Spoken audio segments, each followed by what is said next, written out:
big screen, or big shopping. Let us upsize your TV or clear your Amazon cart. Either way, you come out on top. Add postpaid to internet today for your festive win-win. Visit discoverflow.co for more info. Terms and conditions apply.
Caribbean numbers come and play. Just one single dollar, that is the way. You can pick one number or two or three. I win up to 20,000, you see.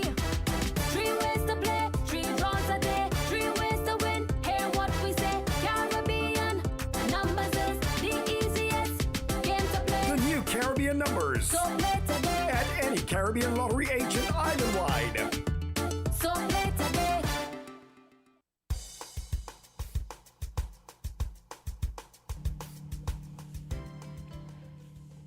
Good morning to the Federation of St. Kitts and Nevis, to the regional and international diaspora. A pleasant good morning. Welcome to today's edition of Island Tea. It is the 13th day of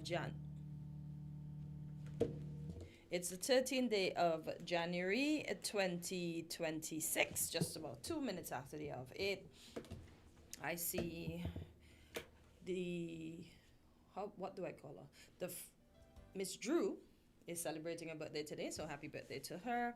And for all others that are celebrating birthdays, that's Mistress Prince Drew, the wife of the Prime Minister.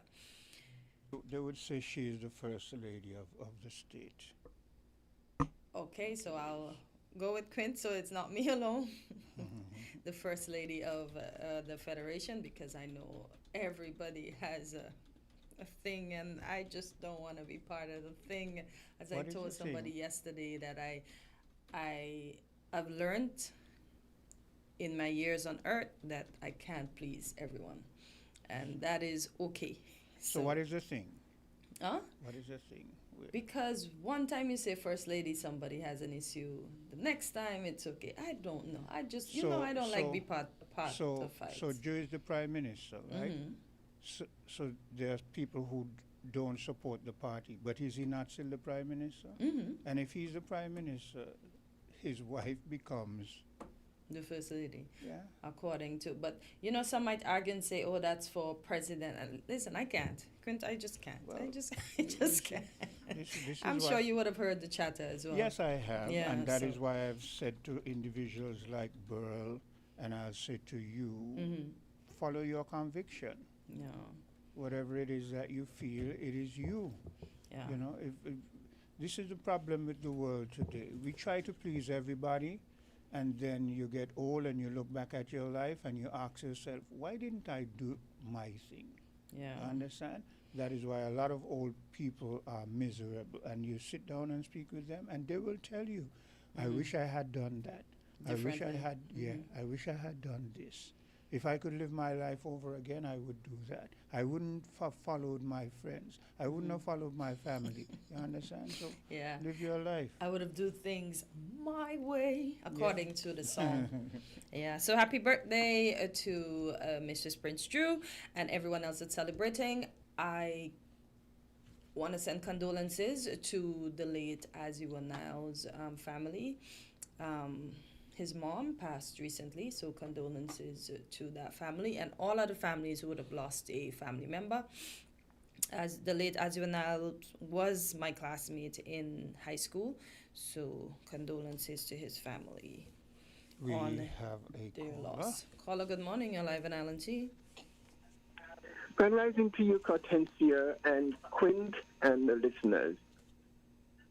It's a Good beautiful day today. I'm not going to read anything this morning, Quint, but I just want to go back to last night when I finished work. I listened to the program in its entirety. And Quint, I must say, I want to touch on the conversation that you furthered with our famous caller, the Bible Way.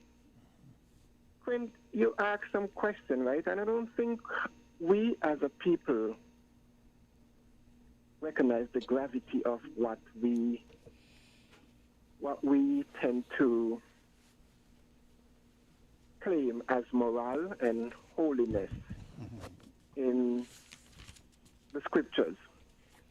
Now, you was asking the question, as I recall, God, the biblical God, let me say the biblical God, as stated by Gregory, that God chose a peculiar people. And those who are not chosen, they are sinners. They are doomed to an eternal hell, a lake of fire, condemnation. They are doomed.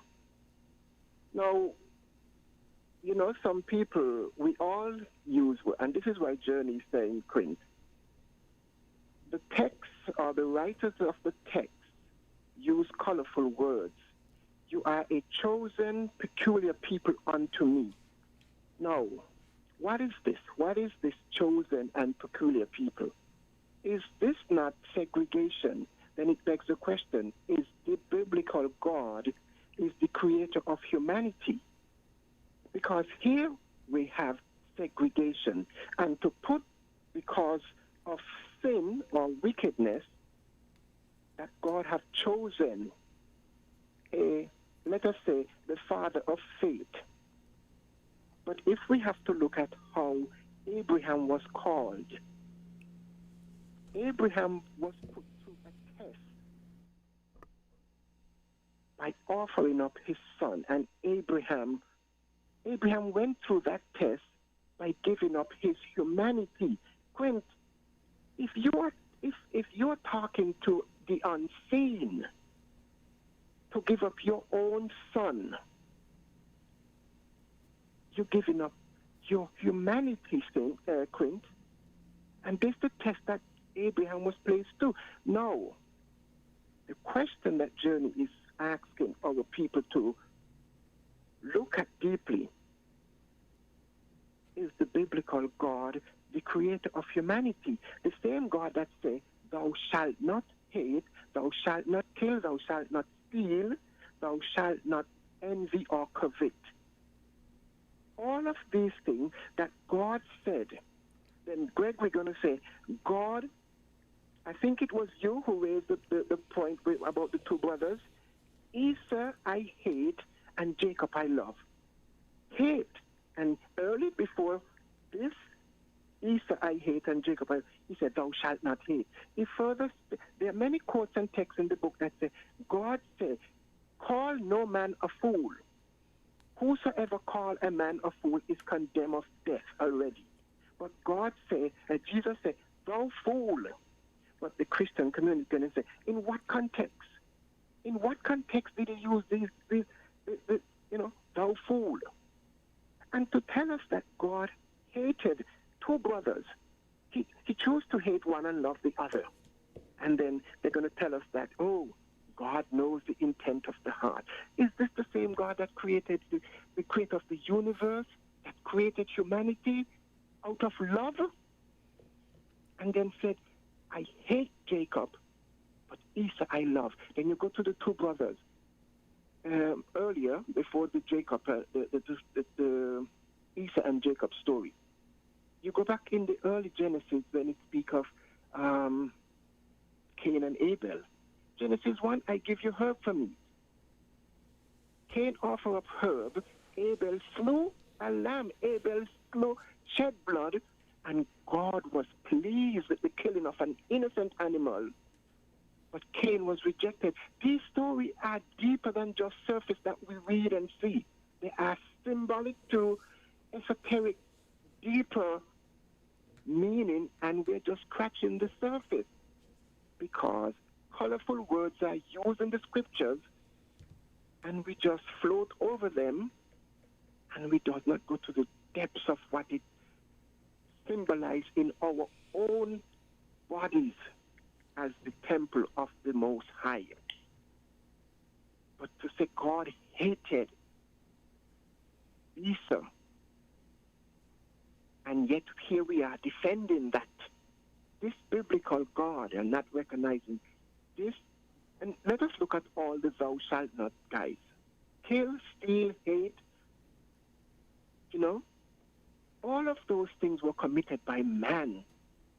And when you look at the very people who were wholly inspired, that wrote the text, look at their footprint on this planet, guys, and tell me if those same people who gave us this translation, have they not committed all of the thou shalt not? And that is why Journey is saying they are the violators on this planet. We were violated. We are not the violators. We are in harmony with nature.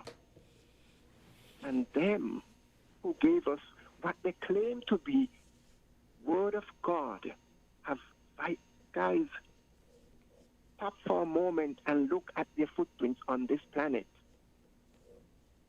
And you tell me if you cannot come to the realization that they have committed. That's why Benjamin Netanyahu can say, the text does not apply to them. The text does not apply to them or to him. It's applied to us. Guys, are you seeing what is happening before us today? We need to re-examine what is written in this book. The book having politics, it having fallacy, it having truth. The principle of the Christ, not the Jesus image that we have this concrete and textile, that the image of this, you know, hanging in our houses, a bag of cement and some smooth shaping up of an idol that people glorify. When there was a breaking away of our spirituality at the cradle of civilization, someone was sent to restore order. Because make no mistake, guys, the text of the Bible was taken from some civilization much older than 2,000 years ago. Here we are, not recognizing we are the orality of civilization. We had our linguistic, but we gravitate to European literature and theology. And we keep regurgitating their misery upon us. And here we have to recognize the mystery. Misery and mystery. But our people are in their spaces, guys. They're in their spaces. And look at this word again. It was used yesterday after my comment, Quint. Blaspheme. I am blaspheming. Well, in the Bible, God doesn't stretch out his hand to those who blaspheme, but they're going to tell me, oh, he is long-suffering, he's merciful, as to why I am still here. Why Journey is still here speaking? Because today God is more merciful. Yet the wickedness of man, is it any different to when the earth was flooded? Look at what Trump is doing. But I am blaspheming for questioning the literature of those who have enslaved us. I'll pause here, guys. Okay, you take Thank care. you, Journey. And we're going to take a bit of a commercial break, and we'll be right back. We're different. We're 98.9. 98.9. Win FM. If you need protection, you need one who you can trust. To secure your investment, you need one who'll do you just. TDC Insurance, you're the one that you can trust. TDC Insurance. TDC Insurance is your go-to insurance company for all your insurance needs. We take pride in offering you the best solutions and ensuring our customers are fully satisfied. TDC Insurance, we take good care of you, guaranteeing you peace of mind. You're always safe with us.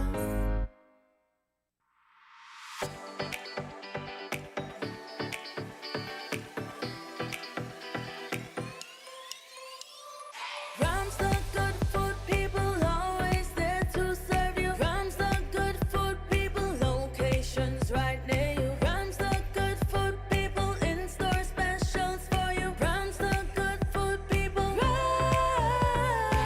When you need better service, Rams is always here. Better value, better prices, Rams is always here. Rewarding your loyalty, Rams is always here. We are community, we are family. We are family. Rams for you and me. We are community. Rams for you and me.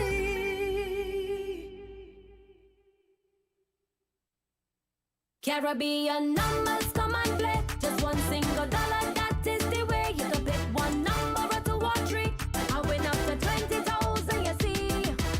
3 ways to play, 3 draws a day, 3 ways to win. Hear what we say. Caribbean numbers is the easiest game to play. The new Caribbean numbers So play today. at any Caribbean lottery agent island-wide. So play today.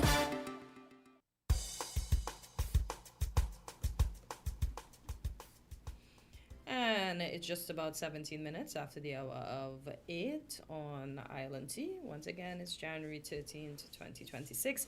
We didn't start the way we normally start, but just to remind you, at 8:30 this morning, we have a rebroadcast of Weekly Dose.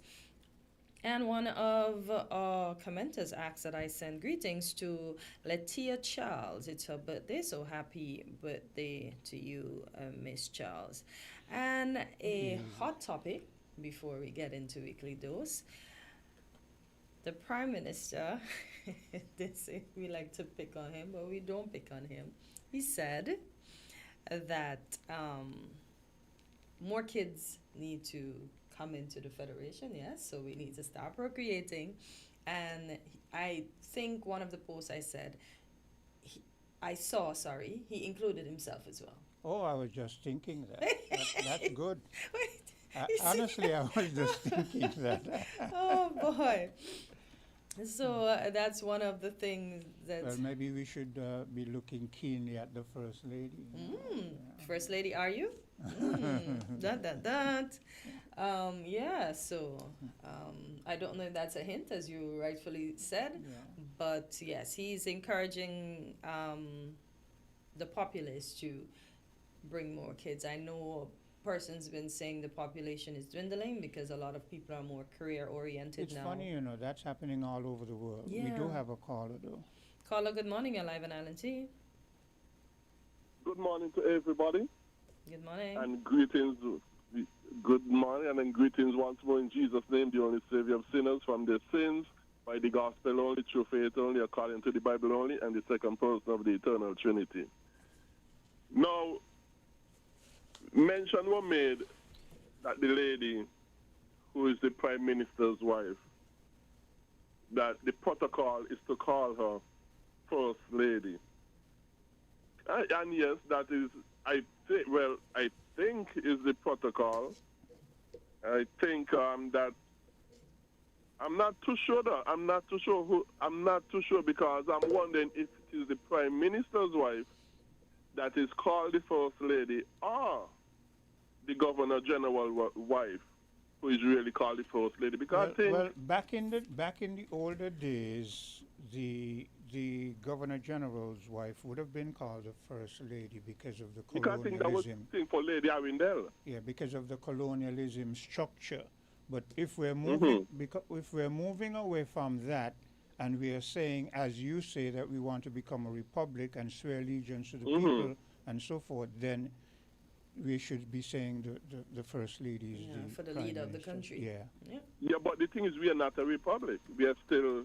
But Yes, but still, that doesn't say we can't begin to practice certain things that would. See what I said, know. Quint? You see Yeah. what I said.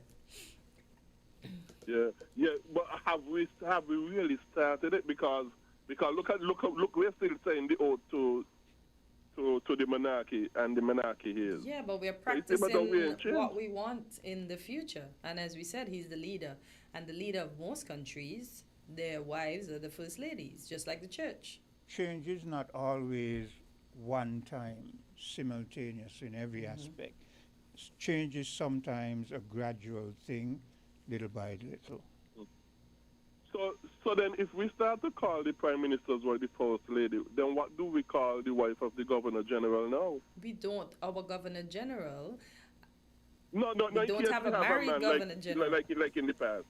Like in the future, if we was to get a male governor general and he's married to have a wife, then what? Well, then that's if for we them. call the Look. prime minister wife, Look, that's for them to work out. See I'm what I not said, concerned Quint? about You that. see what I no, said? but your point still contends here. My point is, no matter what they say, we know what they're gonna say. But you state your case, and you be firm in your conviction. you because know? in Guyana, we have a president, and Yeah. Miss Aria Ali is considered the first lady. Yeah.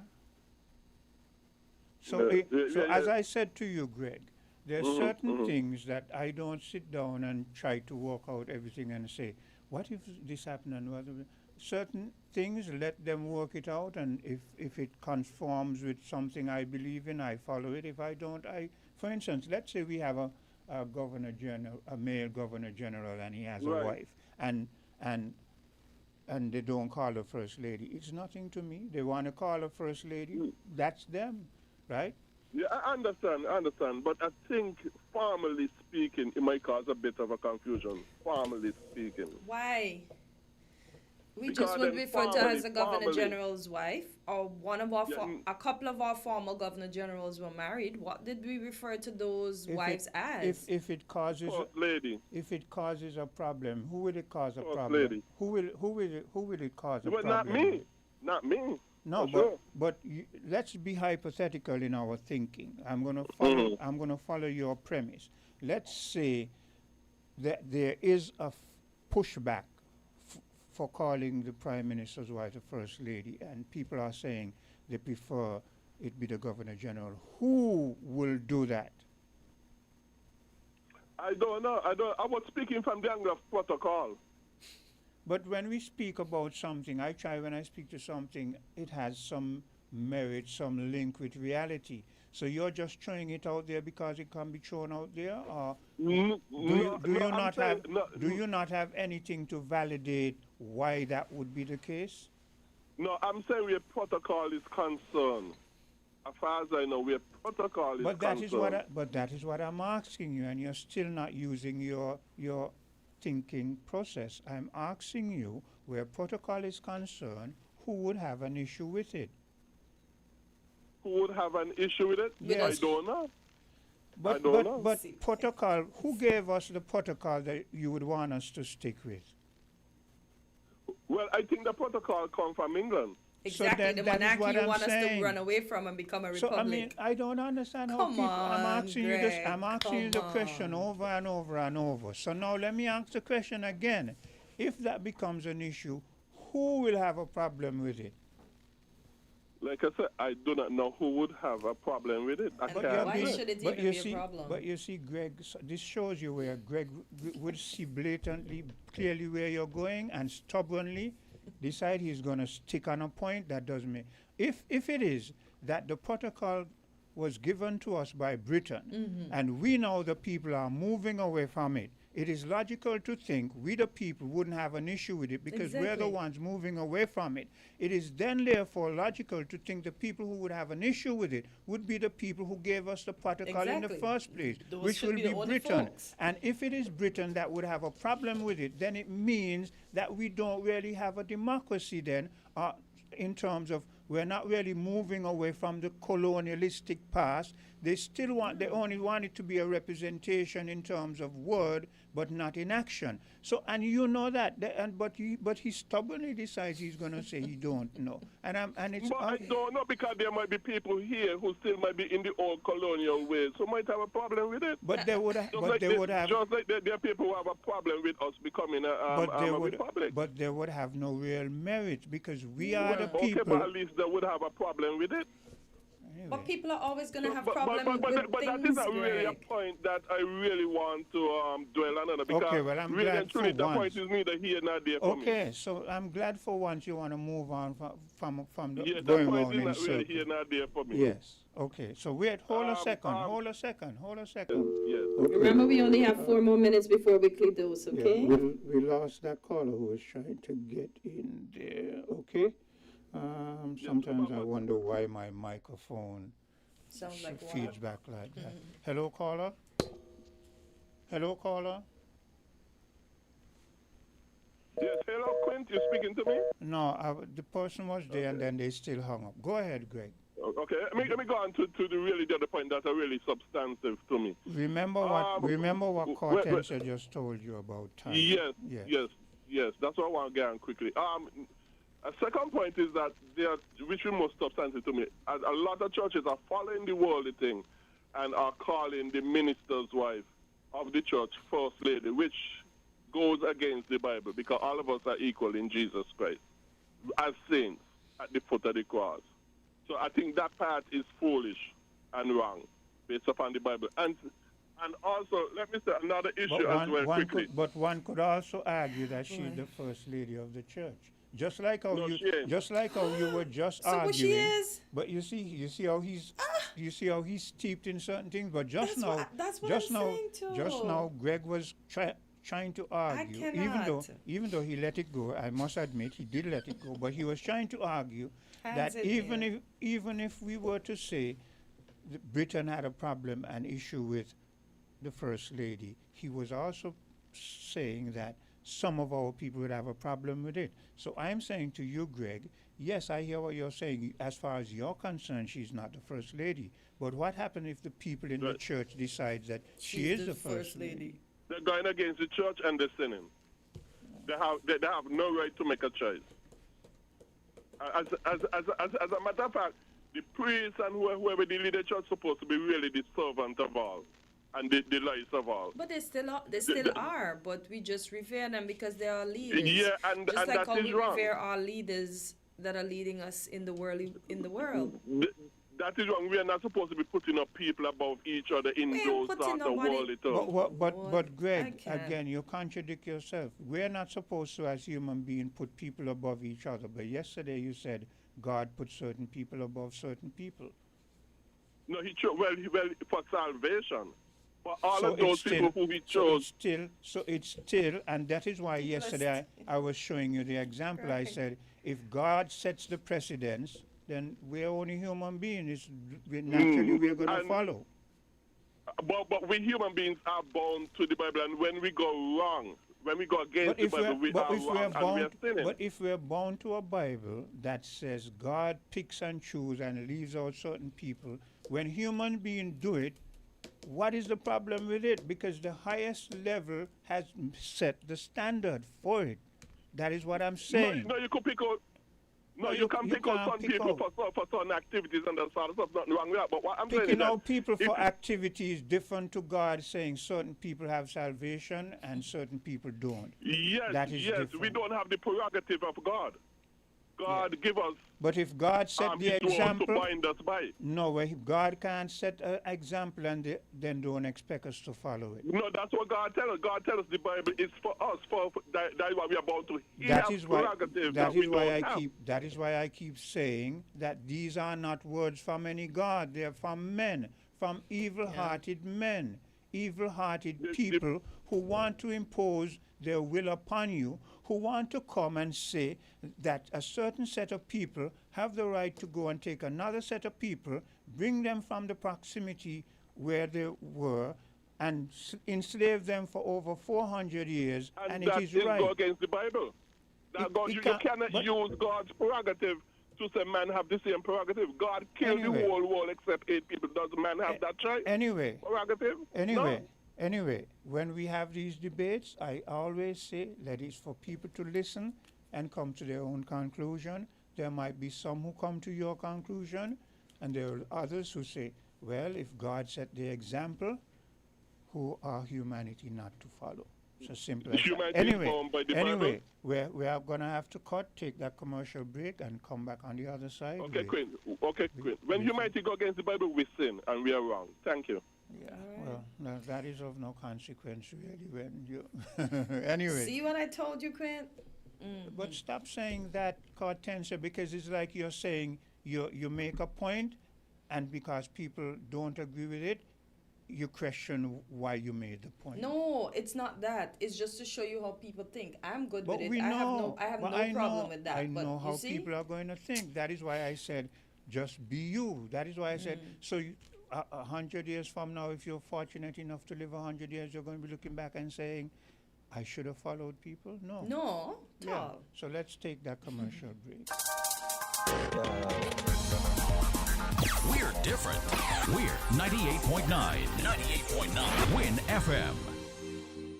This Christmas, add postpaid for a festive win-win. We're gifting you a 50-inch smart TV or a $400 Amazon gift card. When you add a Flow postpaid mobile plan to your home internet, you can celebrate the most wonderful time of the year with a big screen or big shopping. Let us upsize your TV or clear your Amazon cart. Either way, you come out on top. Add postpaid to internet today for your festive win-win. Visit discoverflow.co for more info. Terms and conditions apply. Come, build with us at Hostels Building and Nevis Centers. We don't just sell materials, we help you build your dreams. Whether it's a new home, a renovation, or a DIY project, we're here to make it happen. That's why we say, build with us. From foundation to finish, come to our stores where we have the best in building materials, hardware, tools, paints, expert advice, and more. Whatever you need, you can count on us. So if you're ready to get started, build with us. With Hostels Building and Nevis Centers, you're not just building a structure, you're building a future. Let us help you create something amazing. Dream with us, plan with us, grow with us, build with us. Come build with us at Hostels Building and Nevis Centers today. Build with us at Hosfords.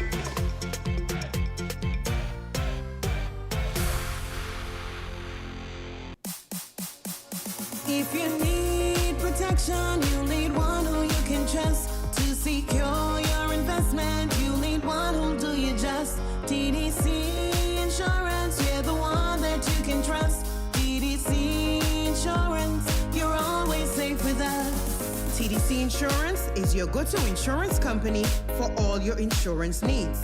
We take pride in offering you the best solutions and ensuring our customers are fully satisfied. TDC Insurance, we take good care of you, guaranteeing you peace of mind. You're always safe with us. What are you doing? She said, drink a root boy, I will do the work. You don't have to wind up yourself. You don't have to wind up yourself. Oh. She said, drink a root boy, I will do the work. You don't have to wind up yourself. You don't have to wind up yourself. Oh. Cause when we out and we active, living we life. So when we drink, we drinking. Root boy. So when we drink, we drinking. Root boy. Oh, Miss Lady. Anyway, you see we are we building up our vibes. So when we drink, we drinking. Root boy. So when we drink, we drinking. Root boy. Why?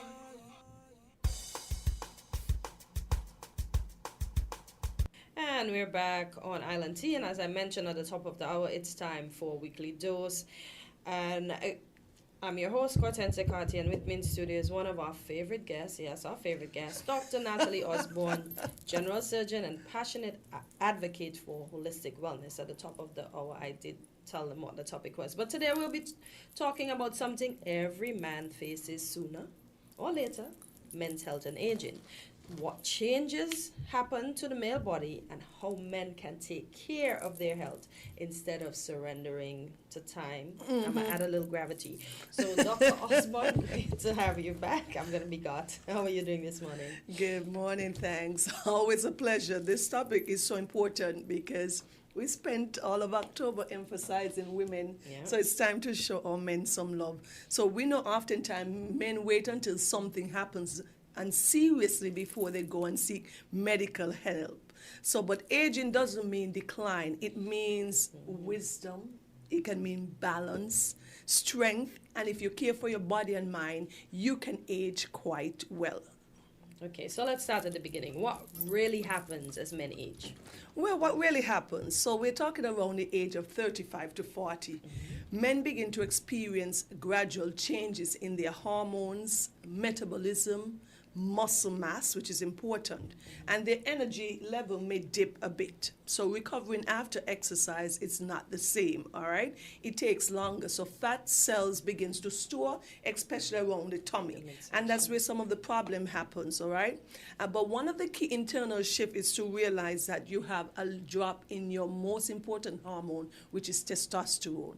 That is the male hormone that gives you your muscle mass, your strength, your masculinity, your facial hair, and everything.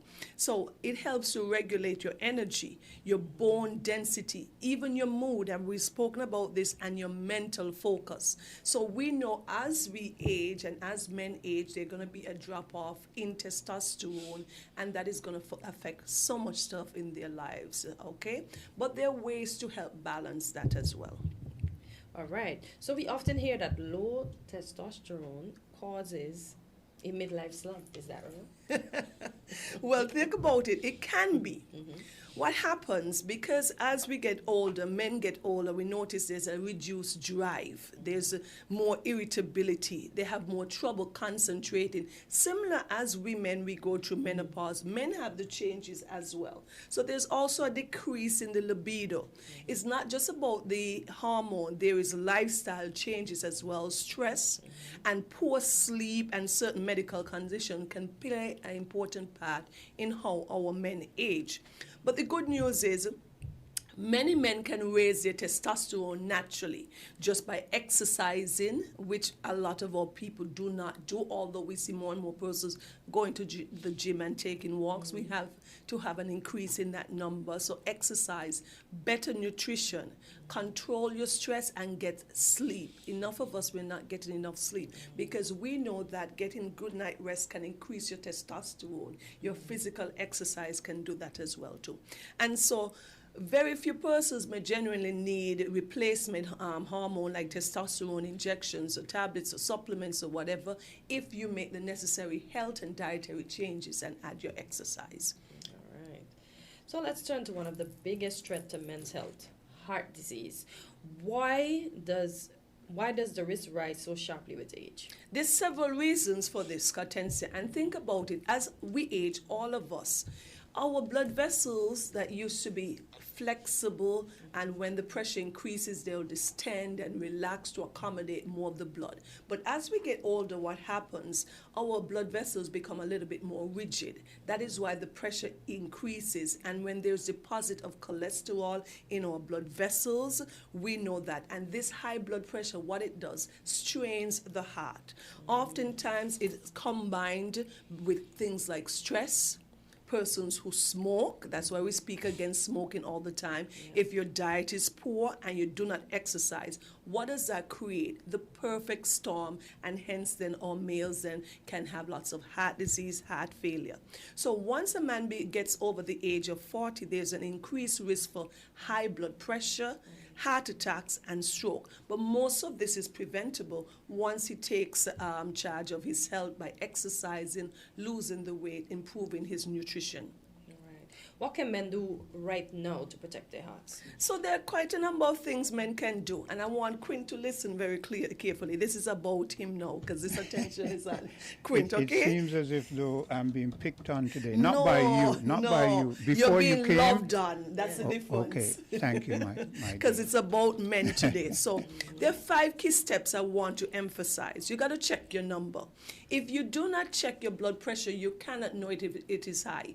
Persons are always thinking that they're going to have a symptom or some kind of feeling, headaches, dizziness. But if that happens, oftentimes your numbers are astronomical out of whack, but you could be carrying on high blood pressures and high numbers but not know it. So the only way to know this is to check your numbers. The only way to know if your blood sugars are high at times, you need to get your blood sugars checked. You need to get your cholesterol checked, and this is why it's important. So you need your health screenings, of course, so you know these numbers. You want to eat for your heart, reduce salt. We know all the processed foods that we eat and all the fried foods. So you want to choose things like fish, beans, fruits, and vegetables. And we want to exercise. We encourage everybody, because Tensia Quint, you've got to get some exercise, at least 30 minutes a day of brisk walking, or you lift some weights. I bought some weights, as I told you some time ago, and I lift my weights this morning, trying to get my heart rate up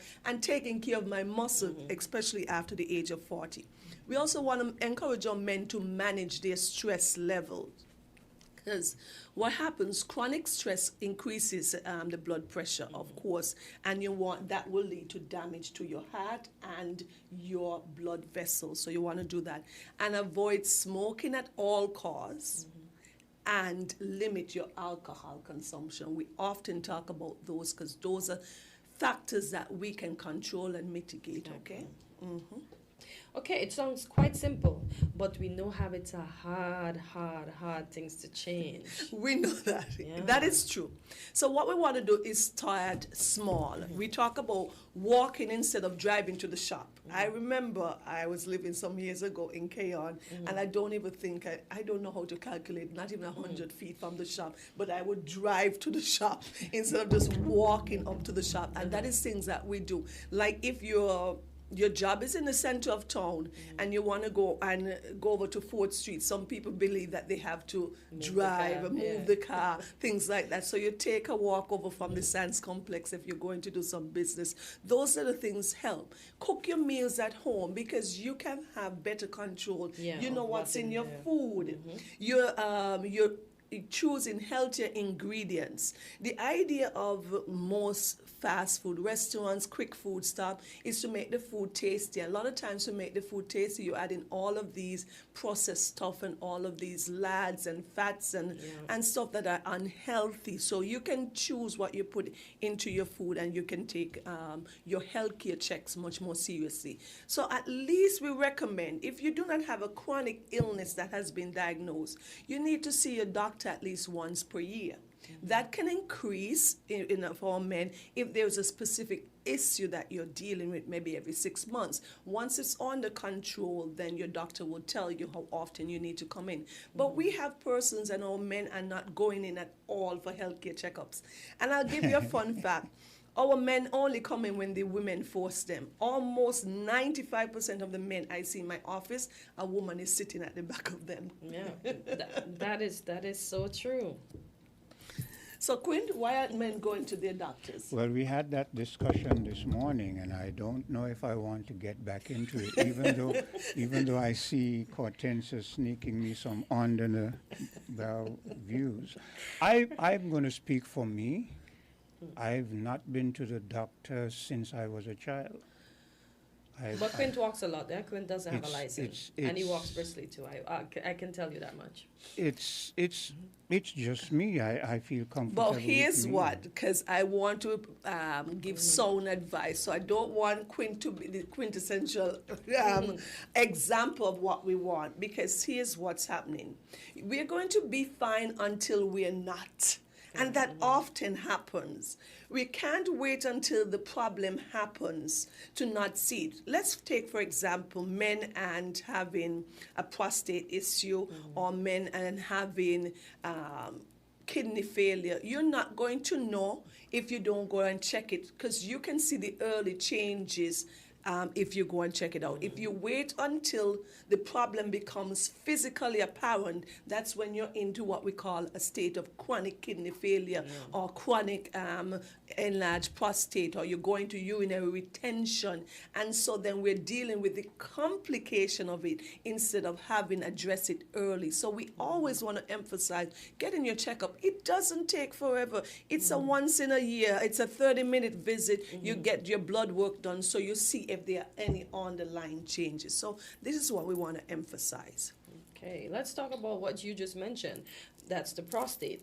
Something that causes a lot of anxiety for men, especially after 50, and for those that don't like what happens at the exam. Yes. The prostate naturally enlarges with age. So when we think about a male, we females, we have our changes as well. So men have their changes. So it begins to enlarge after the age of 40, and especially in black males, it is very common to have what we call benign prostatic hyperplasia. That's just a benign or non-cancerous enlargement of the prostate. Okay, and that can give you a lot of symptoms like having to rush to go to the bathroom, that's urinary frequency, having the urge and you feel like it's going to come down on you. Sometimes men often have dribbling, and sometimes their underwear gets wet and things like that, and they have to get up several times at night to go to the bathroom. That's a sign that the prostate is enlarging. It doesn't always mean that it's cancerous, but it means that you have to get it checked out, because that unchecked can lead to what? An obstruction, and then it has repercussion on the kidneys above. That can lead to kidney failure, kidney damage, and severe infections and stuff like that. So that's why we know that men need to get their prostate checked. Alrighty, so when should a man start the screening? We want to get screening at the age of 40. You go in and see your physician, get a baseline blood sample, simple blood drawn to see what your PSA is. We speak about the normal value being between 0 to 4. And so once you get your numbers, you can feel comfortable. Your doctor can then ask you about some of the symptoms that you're experiencing, and that's the time to be transparent and honest. And then there can be a physical examination in the office, what we call a digital rectal exam. That doesn't always have to be done. So men, there are other ways. We can send you to get an ultrasound as well to see if there's any changes in the size of the prostate. So you start having those screenings done, and that's just once a year. And if there are any changes, your doctor can address it early before we have any long-term repercussion on the prostate. All right, so how can men support prostate health? Well, men can support their prostate health by maintaining a healthy diet. That's so important, staying active. Everything that we can control, we need to do. We know that a lot of health illnesses and chronic illnesses associated with obesity. So we know that.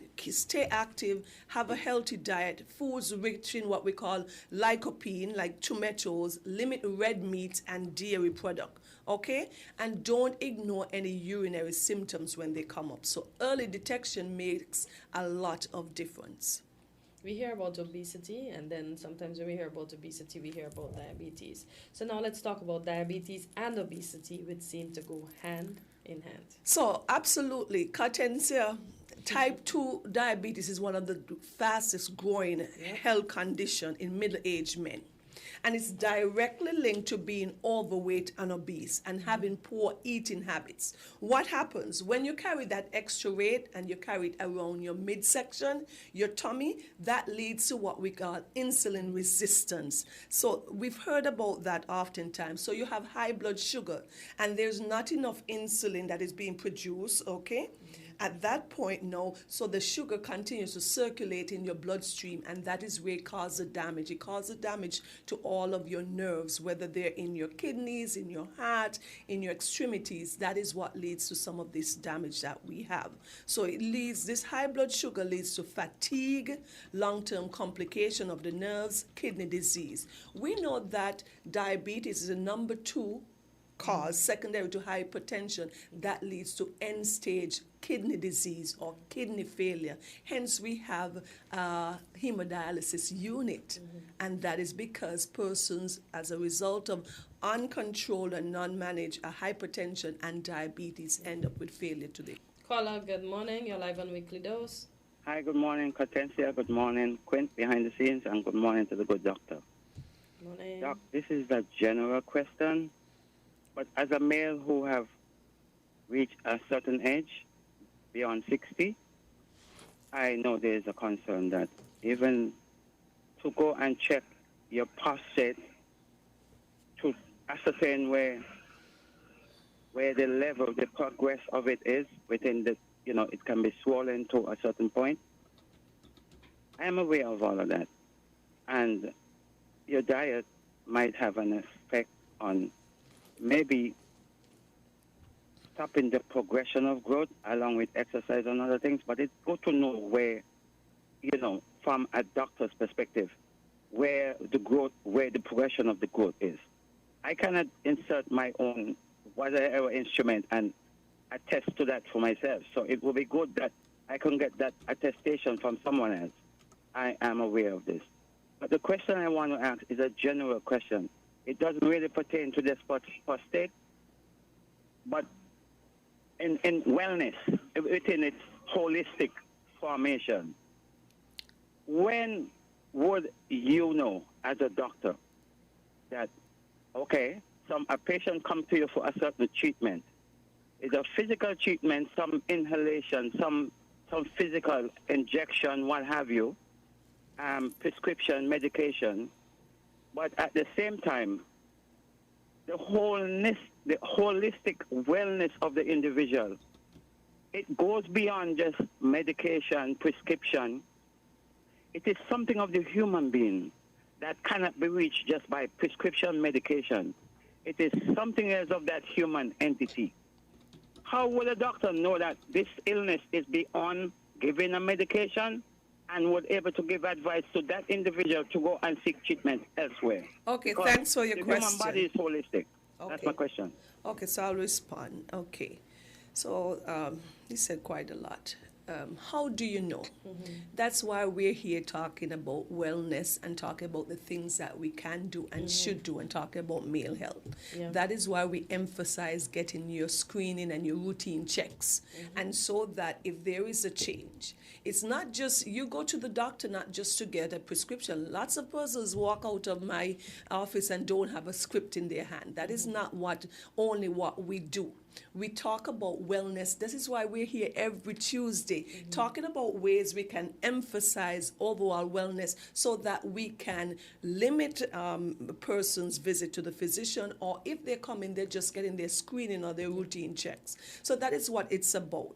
So you're not going to get all the answers at once. That's why we emphasize having at least a yearly screening and going in if there is a new symptom that comes about. So it's important. Doctors aren't magicians and we're not gods, but we need science and we need the combination of the support of the patient by coming in and them explaining what their symptoms are, and that will guide us in the direction what we need to emphasize and focus in and do our studies on. When you come to the doctor, you're not getting, not all the time in one visit, you're going to get all your problems solved for people. That is why we talk about follow-up. You may come with a particular issue and we can address that. But if something else occur, we can address that as well. So it's important that individuals know that their health is their responsibility. You see the doctor only 30 minutes with the most in one visit, but you have to protect you. You have to be your advocate. So when there's something wrong, you need to question it and have that discussion with your physician. Exactly.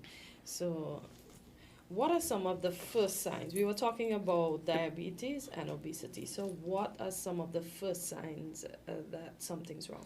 Because we've had patients come in and they're diagnosed with new onset diabetes. So what are some of the signs? You have increased thirst, increased urination. You could have blurred vision and tiredness, of course, because what happens, you're not getting that energy that you need.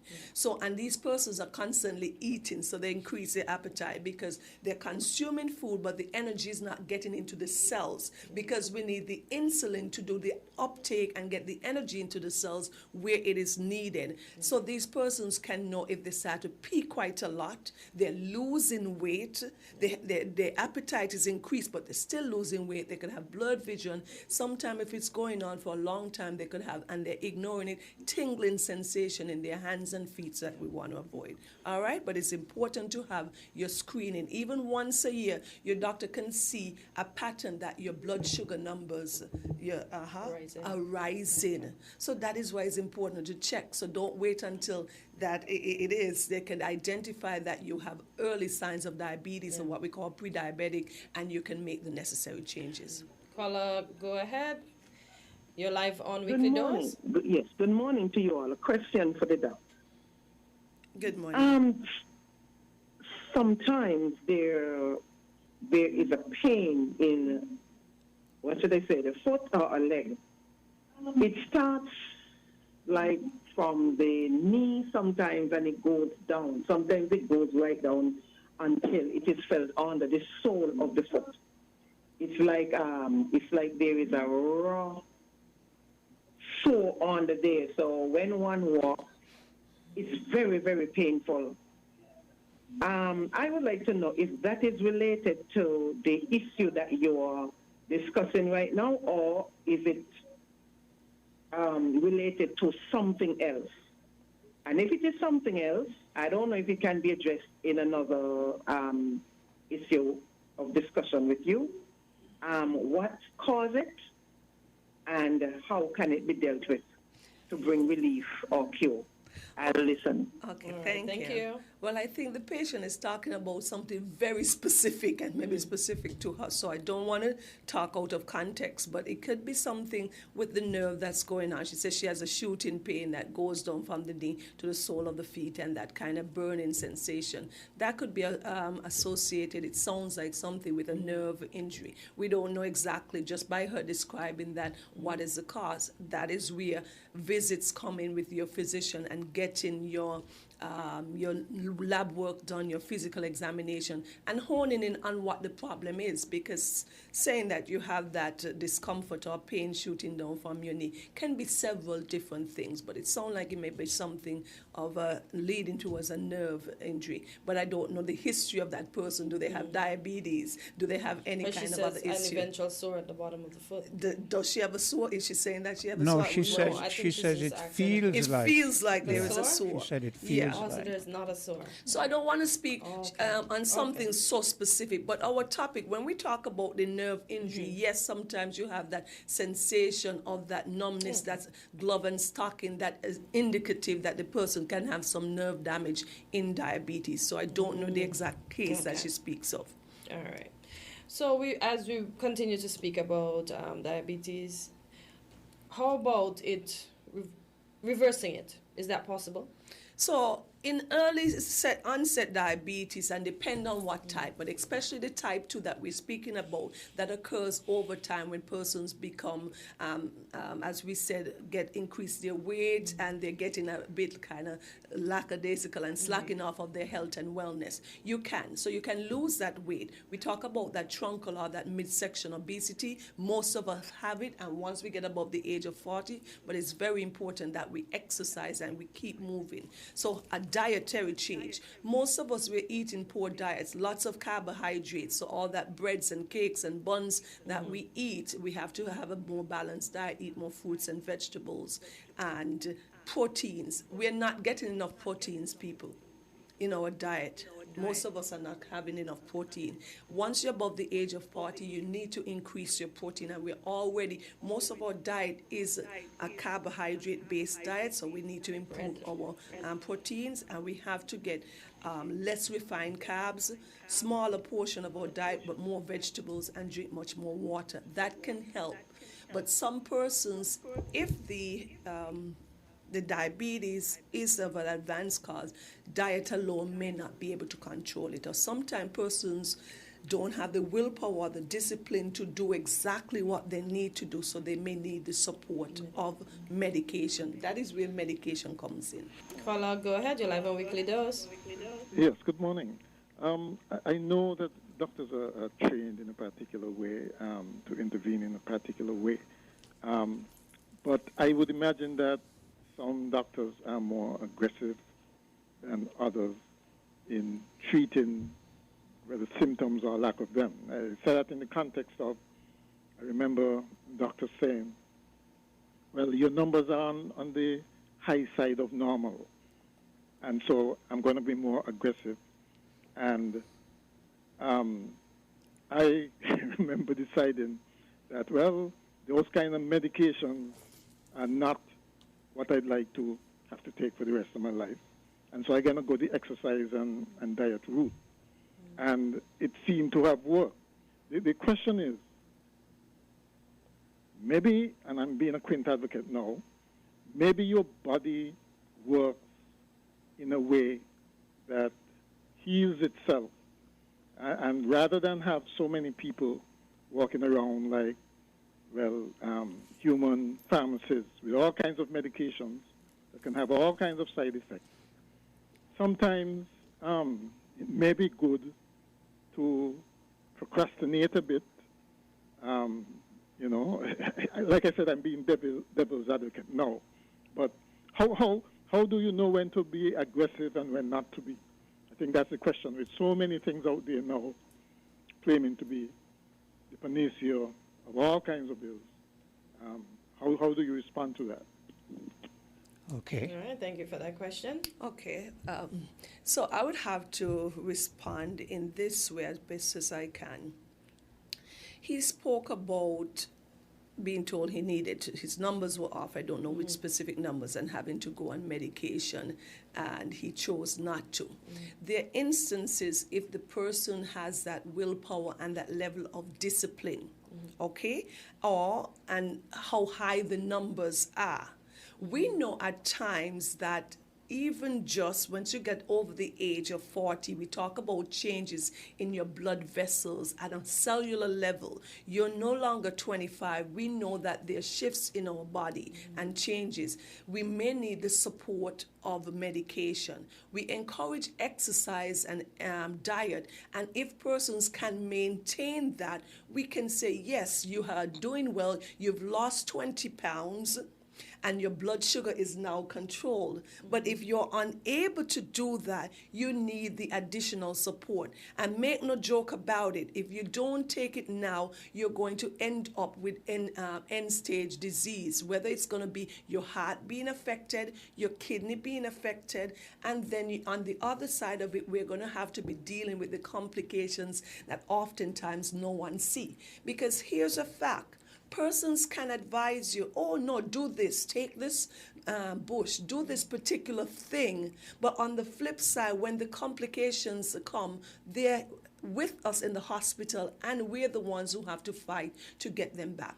Putting them on hemodialysis, making sure that they don't have a stroke, or dealing with the post-stroke complications. And those are things we often speak about, so we do not get to that side. Medication has its place. It's not every doctor. I don't fight to put patients on medication every time.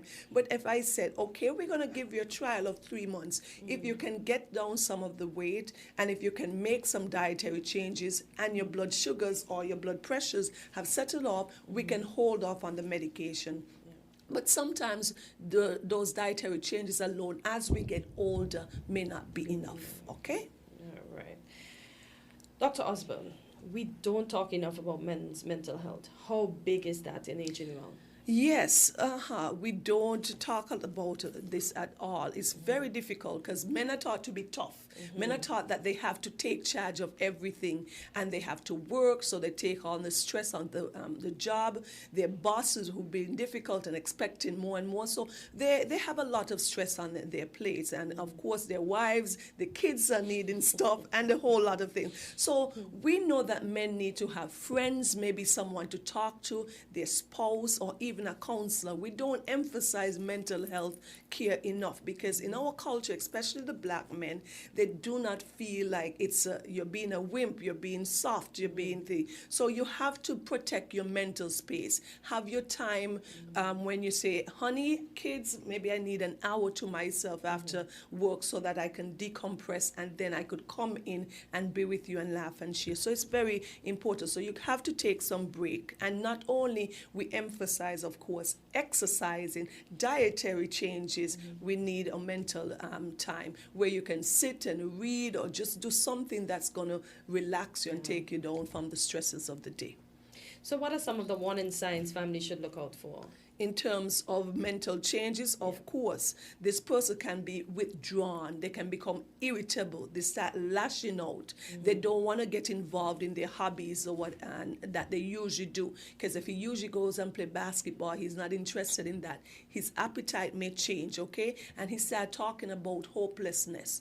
And men do commit a lot of suicide, quite a lot. I think more than women, actually. So we have to be careful that, because men are not encouraged to speak out. Women would have their girlfriends often, and they'll share their stressors. Men are to toughen up, and no, we can't talk about these soft things. We're here to play ball, etc. You need to have a male friend that you can pour your heart out to, so you do not internalize it. All right. So how should men deal with these feelings?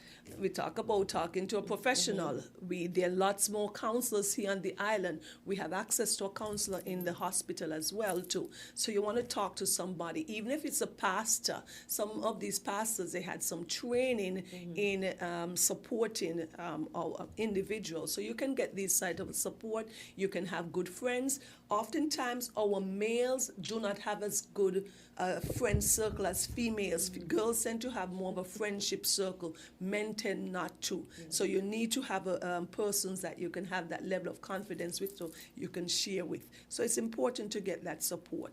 All right. Being able to relax, being able to do something to distract you, take a walk, exercise, those kind of things that gets get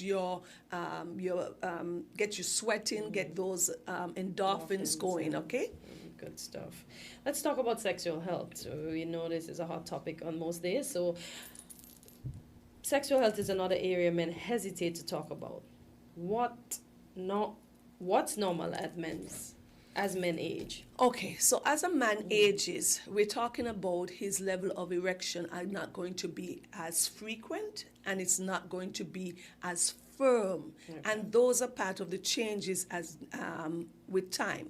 But erectile dysfunction is an important sign that can tell you that something is going on wrong with your cardiovascular system. So you need to pay attention, because you have lots of small vessels that are there to help with the erection of the penis. And if those are damaged, filled with plaque, if they're hardened and narrowed, it is indicative that something is going on. And it's not just about sex, it's a window into your overall cardiovascular health, okay? So we know that. Let's talk about the early warning signs for heart disease.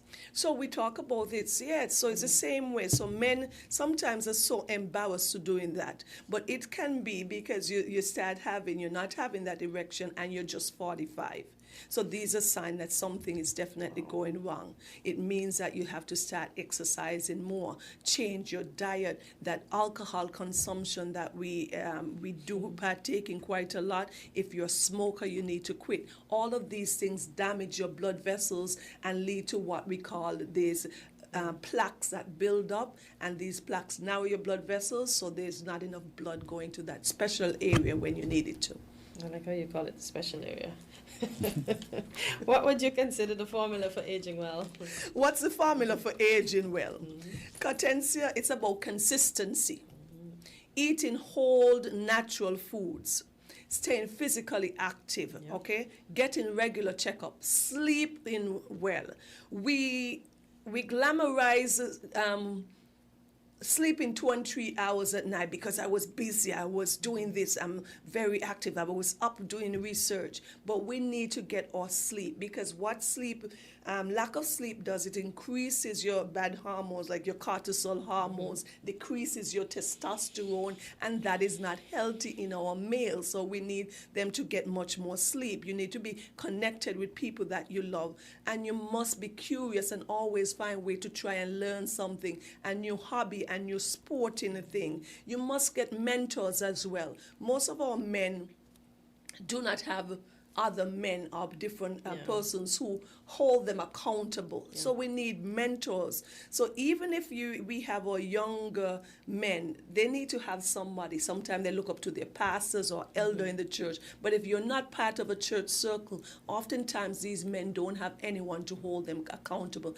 like a mentor. That's important as well too. So consistency, exercising, eating well, keeping your weight in check, all right? Getting your screenings done when it's necessary, and getting your routine checkups. Because we want to get our men above 75 and beyond, where they're healthy, they're active, and they can be independent still. But it starts now, making the changes. You have a caller. Caller, go ahead. This You're will live be on a Wiki final Dose. call. Yes, one other question. I remember television host, I think it was Bill Moore, who said that people were advising him to get testosterone shots because they can reverse a lot of the things, the symptoms and so on that you just spoke about. How advisable is something like that? Since it seems to be a matter of chemical imbalance or chemical changes as you get older. If you introduce these chemicals, it isn't that a good thing? There are lots of benefits to having testosterone if your numbers are very low, because we spoke about it affecting you in every way. Your mental health, your libido, your physical strength. Persons are not the same. They become disconnected. Okay, not involved. The muscle mass decreases. There are ways that, and there are indications for it. But we also spoke about making the necessary changes that can boost and increase your testosterone. So you can get your testosterone levels checked at least once a year as well to see where your numbers are. And then you can make the changes in terms of diet, in terms of exercise. That's why we encourage men and everybody to lift weights, especially after 40, because every year after that, I think we lose about 2 to 3% of muscle mass per year. So we're losing muscle mass every year. That's why lifting weights and cardio exercise is going to be very important. So that increases your testosterone, your natural testosterone. Sleeping does do that as well too, and eating a nutritious diet. But if it comes a time where the benefit of having testosterone does help a man, because his testosterone is very low and he's in his 50s, for example, he can benefit from that. Under especially somebody who's quite comfortable using the testosterone and is experienced in doing that, they can follow you and it can help you. So we don't rule out, because we know that the support of medications is important, because as our body change, if we were in a perfect world and our bodies were perfect, we'll need no medication, but we are not. So we need the additional support where necessary. So aging isn't decline, it's transformation. Yes, so it's important, beautifully said. So with intention and care, men can remain strong, vital, and fulfilled for many years. But we have got to do our parts and know that when our men are younger, that's when they need to take charge of it, so that when they're in their 70s and beyond, they're much healthier. Yeah. Dr. Osborne, thank you for another powerful and practical discussions. Any last words for the male listeners that are on today? Yes, I want to always encourage persons that when they're listening, it's for me to inform and to educate. Why do I do this? Because healthcare is about prevention. Because a lot of times, if you prevent some of the things, you don't have to see us on the other end in the hospital where you're in the ICU, etc. I often speak because persons can push back and talk about not using medication, etc., etc. But we see it often when we have our patients having stroke, when we have our patients deteriorating because their kidneys are failing, when we know that our patients have let an enlarged prostate go on so far that it's damaged their kidneys. So I want us to take heed on this end before we get to the opposite end, where things we're in a crisis and we're trying to play catch up quint. So it's important to stay ahead of the game in terms of preventing. So that's why we emphasize wellness check. It's not about going to the doctor and paying a doctor fee and stuff, but we want to make sure we take care of ourselves now, so we don't have to spend lots of money, thousands of dollars later, with the hemodialysis, with the physiotherapy after stroke, and those kind of critical care, okay? Because a lot of these things can be prevented. All right. Thank you again, Dr. Osborne. And to our listeners, this has been Healthy Living today. So until next time, stay strong, stay healthy, and take care of yourself and the men in your life. Yes, women, run them to the doctor. All right, great. You see sequin face over there. Run me to the doctor. Have a good one, everybody, and be kind to each other. If you need protection, you need one who you can trust. To secure your investment, you need one who'll do you just. TDC Insurance, you're the one that you can trust. TDC Insurance, you're always safe with us. TDC Insurance is your go-to insurance company for all your insurance needs. We take pride in offering you the best solutions and ensuring our customers are fully satisfied. TDC Insurance, we take good care of you, guaranteeing you peace of mind. You're always safe with us.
Caribbean numbers come and play. Just one single dollar, that is the way. You can pick one number or two or three. I win up to 20,000, you see. 3 ways to play, 3 draws a day, 3 ways to win. Hear what we say. Caribbean numbers is the easiest game to play. The new Caribbean numbers. So play today. At any Caribbean lottery agent island-wide. So play today.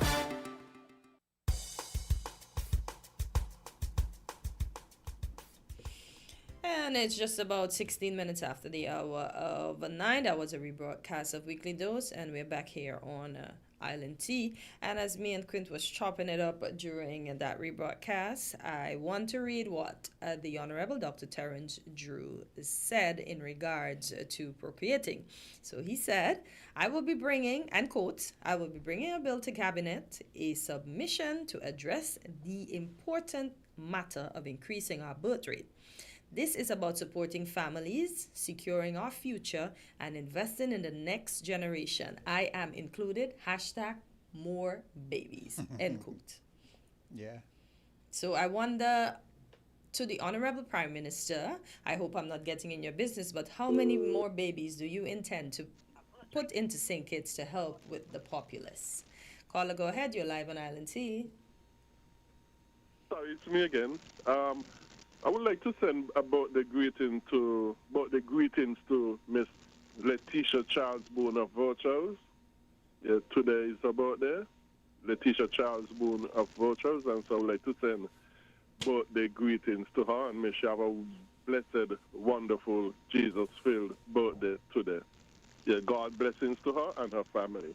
All right, thank you. Yes. Secondly, quick question concerning the Prime Minister and this birth rate thing.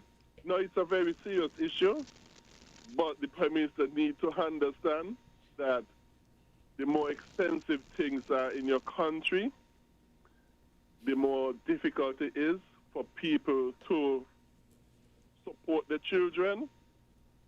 And so I think... What do you propose then? What do you propose he does, since he's asking us to increase the birth rate? Well, to the best of my knowledge, is only one thing, and you have to do the biblical things that the Bible says government should do, including, at the very minimum, decrease in taxes continually, but the Bible ideally is really voluntary taxation. But you have to do those biblical things which would bring down the cost of living, you regulate the economy from government regulations, have a free market capitalist economy, all these things that are the biblical way to go in bringing down and ending the government spending, cutting big time the government spending continually, and all of these things to bring down the cost, increase the purchasing power of the dollar so that people could support bigger and bigger families. Giving out government subsidies and all those sort of stuff, those loans have to be paid back later, and they're going to come on to bite people in the pocket big time, as you would later or sooner have to increase government taxes and fees to pay back those loans for subsidies and that sort of stuff. So therefore, that is not the way to go. The Bible way is the way to go, that I've just named out the specifics of. Okay. Yeah. Thank you. Okay. You're welcome. Hello, caller. Good morning, guys. How are you guys doing this morning? Thank you. Yourself? I am great, thanks be to God. No, this thing with birth rate and the Prime Minister encouraging the woman to go breed. Let's use it our language. To go get children. That's how hard life is. And babysitting is not cheap, you know. And a matter of fact, in the Caribbean, babysitting, nobody babysitting nobody train for free. You know, when we're growing up, you're gonna drop off your child at auntie house, grandma house. Yep. Grandma today don't want to be bothered. Because grandma young. Exactly. Mm-hmm. Grandma don't want to be bothered, but even the old one, them today don't want to be bothered either. Because I'm telling you, I am almost 60, right? And when my grandkids them come, I can't wait for them to go home. Look, me come for them. Go with them, 'cause I like my peace. I like my house quiet and kept clean. Come, go with them. I love you from a distance. Yeah. I'm keeping it real. Yeah, that's true. Those are some of the things that we were speaking about earlier, in terms of the extension of the family and the closeness of the family and the village raising the child and all those things we move away from because life is getting harder and it is becoming harder to maintain a household. So honestly, when I was a very young boy, I used to think I'm going to become a man, I'm going to get a wife, she's never going to work, but then the reality hit me, and by the time I got involved with the first woman I was with, you crazy? I couldn't maintain that on my own. She had to go and work, and I was working. Honesty, yeah, she was working, I was working, and we couldn't have survived, and it was still a struggle even then. Oh boy. Yeah, so you're right. You got to face the realities, And then he's proposing. How long he have been married now? Well, I'm not gonna let it He be could have centered. done Papa. He could have done Papa. That is one or two. I'm not gonna let Hello, it. set the example. I'm not going But to. he says he's going to be the example. Maybe now is the time. I'm not going to let this center around the Prime Minister. The Prime But Minister Quinn, made it. no, he said he got to set the Again, example. You can't listen. come tell me go breed and you ain't breeding your wife. But that is what When we I said. that, We said. And Quinn, he can afford it. Stop The people jumping. he tells go breed can't afford it. Stop jumping to conclusion. But the we fact don't know that who will take the Listen, bid, Cleo. We Stop don't know who will jumping, take the bid. Cleo. Stop jumping to conclusion. I would think that the fact that the Prime Minister says himself included, he knows what he means. That's number one. Yeah. Number two, the Prime Minister made a statement, and it is a valid statement. It is true the population is decreasing. People aren't having much. So what is wrong in saying the fact? You said, let's be realistic. Yeah, but Quinn, who said the people don't want nowadays? Young people don't want no kids. So people. I have a granddaughter, and Look. she tell you plain out, I don't want no kids. How old is she? My granddaughter, she's 20. Oh, she can change her mind, Justin. You wait till she read Mr. Boy, Right. Maybe and maybe. she very set in her ways, you know. Maybe and maybe not. People have a right to live their life how they Yeah. want. But here's what I'm going to do, because people don't understand. People think I don't come here to bash people. Now, not to say that we are bashing the Prime Minister, but I look at things from realistic points. All over the world, they're complaining their populations are declining. Low, yeah. Because it's the same all over the world. It is becoming harder to maintain a family. So the Prime Minister is trying to make sure that we don't have that issue if we can help it. So he says, he made a statement. It is for people who want to have a family to do that, and for those who don't want to have a family, it is up to them. But nothing is wrong in him making the statement. He made a valid statement. Quinn, I live in a welfare country, right? Now, and it's still hard. Even though they're getting welfare, it is still hard. But we So didn't. even with the little help they're getting from the government, it's still rough, Quinn. Leo, who denied what you're saying? We're agreeing, but what we're saying is, who want to have children, have children. Who don't want to have children, don't have children. That's what I'm saying. So the PM puts it out there, and if let's say Lucinda down the road decides, you know what, I've been hesitating. I think it's time for me to start a family, and she wants to do so. She do so, but then Lorna around the corner decides, no, I ain't following the the Prime Minister, because you're crazy. I can't even maintain myself right now. So it's up to the people to do what they want. He made a valid statement. That is true, but I would encourage Lucinda, if you're gonna have them, take them and put them on juice step. Oh Lord, I encourage you to get them. No, you can't. No, man, that's no. So he can take care of them. You got people who will want to do that too, you know. I'm telling you, we live in such a crazy world that somebody will go and then want to. Yeah, no, but no. This is why I said the one who decides she wants to have, she says, you know what, let me start my family now. It's a thing that she thinks about and decides how she's going to execute it. We can't just be brash like, sex has consequences. Bigly. Boy, and the consequences is great, Quint, it's rough. And here's another one. Here's another. Woe be unto the mother that's giving suck. you heard that scripture before? Yep. No, I haven't. Yeah, because if she ain't have nothing to eat, my God, that child's gonna Woe suck be dry. unto her. But When but tribulation I'm comes. glad you made that point, because it brings up something else that we as men don't look at when it comes to women. Not when a woman is giving breastfeeding her child, it's kind of painful, especially I think they say it's sort When of they start to biting? set back the wound and and so forth. I was on a bus recently. I'm talking about last week, and there was this woman who was actually making noise with the bus driver. She wanted to get home because her breast is throbbing and it's hurting, and she wants to go and breastfeed. And I'm sitting there thinking, wow.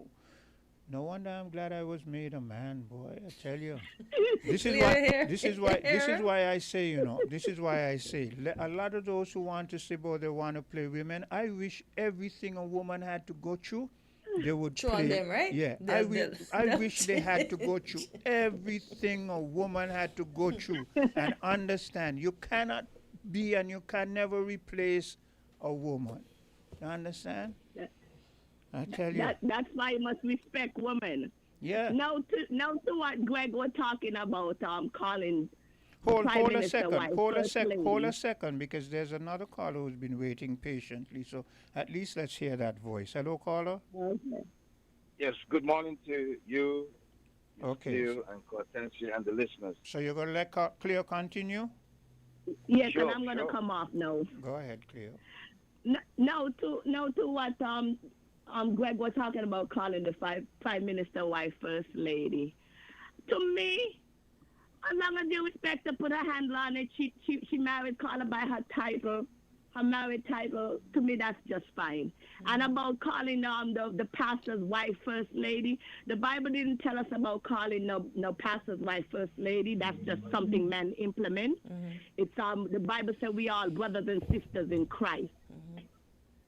Like my pastor's wife, I call her sister. I address her as Sister Russell or Elder Russell, because elder is her title. She's an elder in the church, so I address her as Elder Russell. I don't address her as First Lady. Because the Bible says we are brothers and sisters in Christ. The way the world is going, Cleo, I'm telling you, about maybe another 500 years from now, the Bible that they're going to be reading is going to be completely different to the Bible we're reading now. The Bible has been changing. The Bible has been changing all the time, and they're finding ways to change certain words and gradually make the changing different. If it is that the Roman Catholic put all those books together, and the Roman Catholic, when the book was put together, you see in the Bible, a man should not lie with a man, right? Sodom and Gomorrah because of what they were doing. But in that same Roman Catholic Church, men are going with men all the time. It is an abusive thing. You even find where people who have been abused and they get older and they realize what was done to them, they're shooting and killing some of these priests, and the church is covering it up. So don't be surprised if 500, how much ever years from now, we don't see in the Bible where it is a sin to lie for a man to lie with a man, because they're telling you, they're already. That's what I'm saying. They're already telling you a part of what the West is trying to push on us is, you cannot say within your own democracy, look, you're homosexual, live your life, but don't bring it up and try to impose it on us. You must accept them in everything. They have more rights than the average person. Look, this human rights thing started where black people wanted their rights, and look at what is happening today in the U.S. You can choke a black man, you can kill him, you can shoot, you can go in a house and kill a black woman, you can do that. But look at the gays, all the rights. You can't even look at a gay too hard, they come take litigation against you. You see the way the world is going? But I just show you the warped mind that the men have today, the way how it is. Remember the word of God talk about evil, wrong is now right, and right has become wrong. That's it. Something wrong. But I just mentioned the Catholic priests, right? Even they do something that they should not do. At least the people address them as father. The Bible said you're not supposed to do that. Yeah. Don't call them father because they're not your father. Well. So you see? All right, I'm gonna let the other caller come in. Have a good day, guys. Thank Okay, you, you too. Take care. Go ahead, Burl. Thanks for your We're all brothers patience. and sisters. Yeah, no problem, Quint, at all. Yeah, we are brothers and sisters in the eyes of Jesus Christ. Also, the Haitians are brothers and sisters of us as well. Yeah. Also Once the upon a time, Haitians. Quint. Let's reiterate that. Also the Haitians. Yeah. Once upon a time, I recommended they drop the ball with the Haitians. Yeah. You know, your way and my way, Quint, is not always the right way. That's So true. as what Cleo just said, might is also right. Yeah. America messed up too. Now they're coming back around to try to dominate the Caribbean and the Western Hemisphere. They should have kept those relationships going. They should have helped us out, and they should have invested in us. The population in the Caribbean, America can consume the whole population in the Caribbean still up to this day. They should have looked at us as their brothers and sisters as well. But how are they going to look at us as their brothers and sisters when in their constitution, when they put those words in there that said all men are created in the sight of God as equal, they had slaves. And their excuse was that those slaves were not men or women because they had no soul. Yeah? And so how are they going to look at us as their equals when we're subhuman? We don't have souls. The love of money. It was just all about business. Anyway, I'm looking at the time frame here a little bit, the timetable. After I recommended that about them Haitians, we had the issue with the free movement already. Free movement for the OECS and CARICOM, the CARICOM islands, except Haiti again. But we could have native in the Haitians, put a cap on it. And you know even something? if we have to adjust. You know something? This morning, an individual gave me a lift, an individual who I knew from way back when I was a juvenile and so forth, and we had a bit of a rapport, and he asked a question that I'm going to ask. Again, it's like the Caribbean media is just like the Western media, right? What is our media for? Just to come and ask nice questions? To me, it seems as if our media feel their job is to be docile and to be friendly with any government. I'm not saying you're supposed to be hostile, but you're not doing your job. So the Prime Minister, you go to 100 press conference and the Prime Minister says, we're going to do this, we're going to do that, but not the Haitians. And the person asks me, why couldn't the media ask, but why not the Haitians?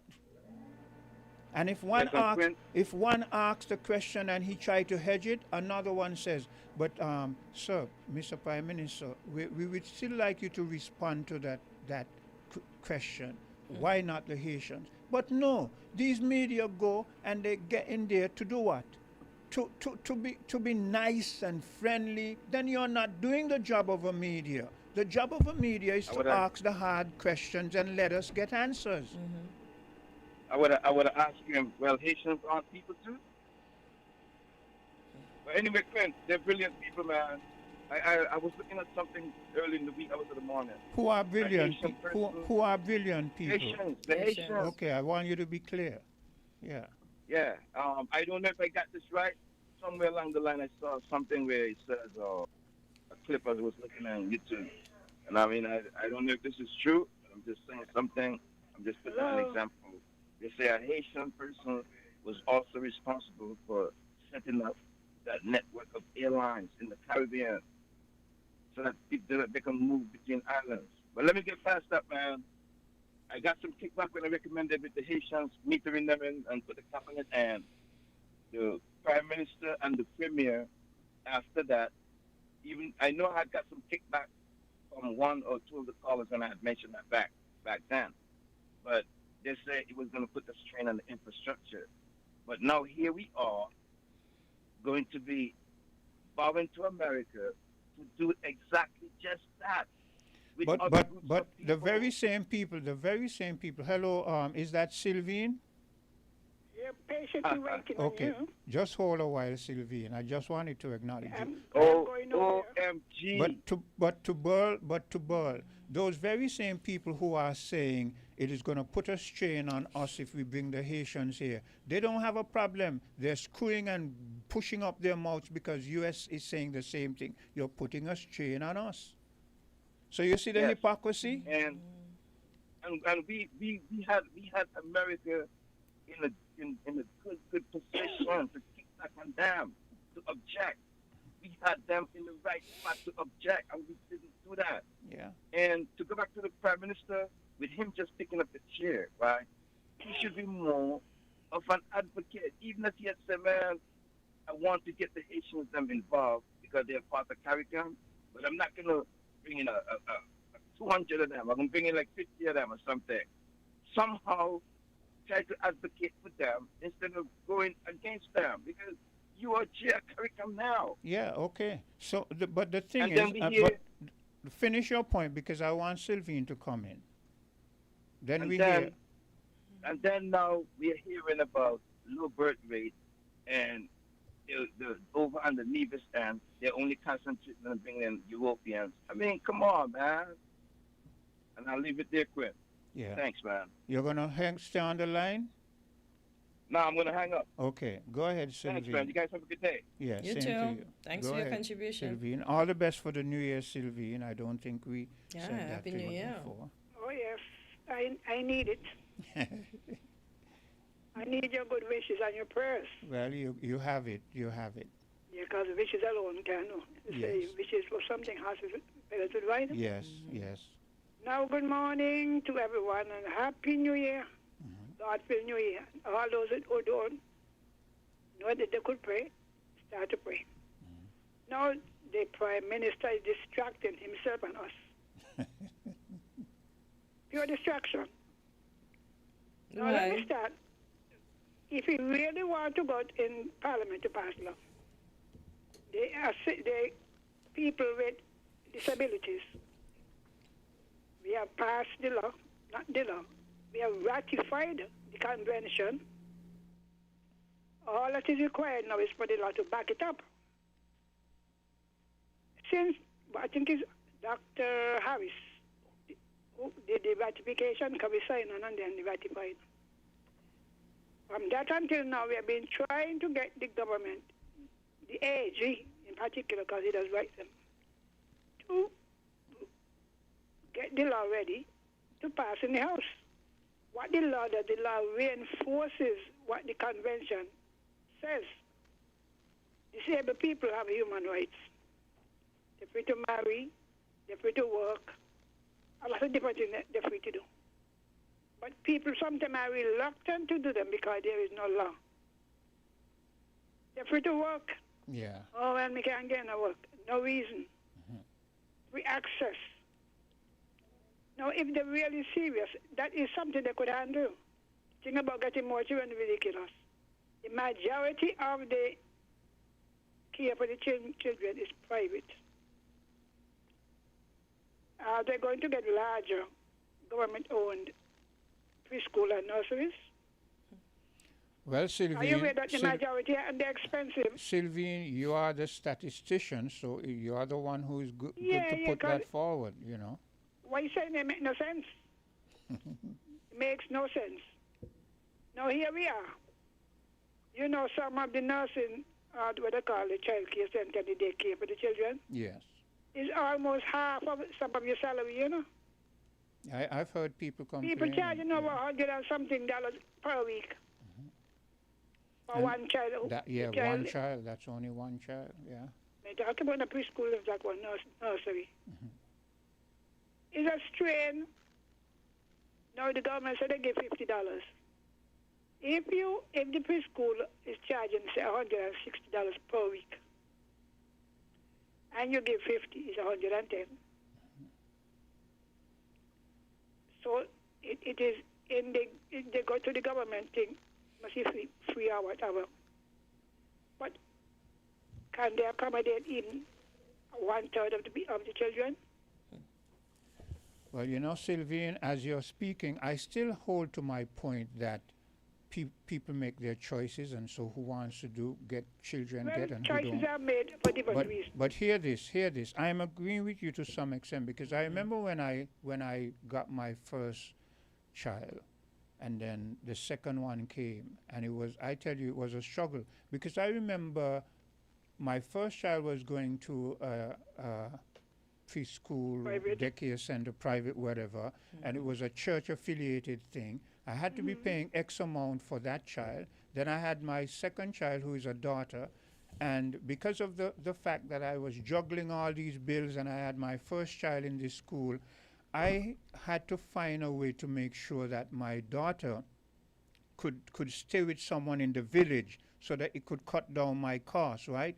But here's where I was running into problem, because the very same school where my son was going, apart from what I was paying the school for fees and paying for him to have lunch, now and again, very so often the church would say, well, we're having this and we want you to bring cheese, or we want you to bring that, and we want you to, and you know how that dug into my finances? So these are things these are things people must look at. So yeah. So look at it in the olden days.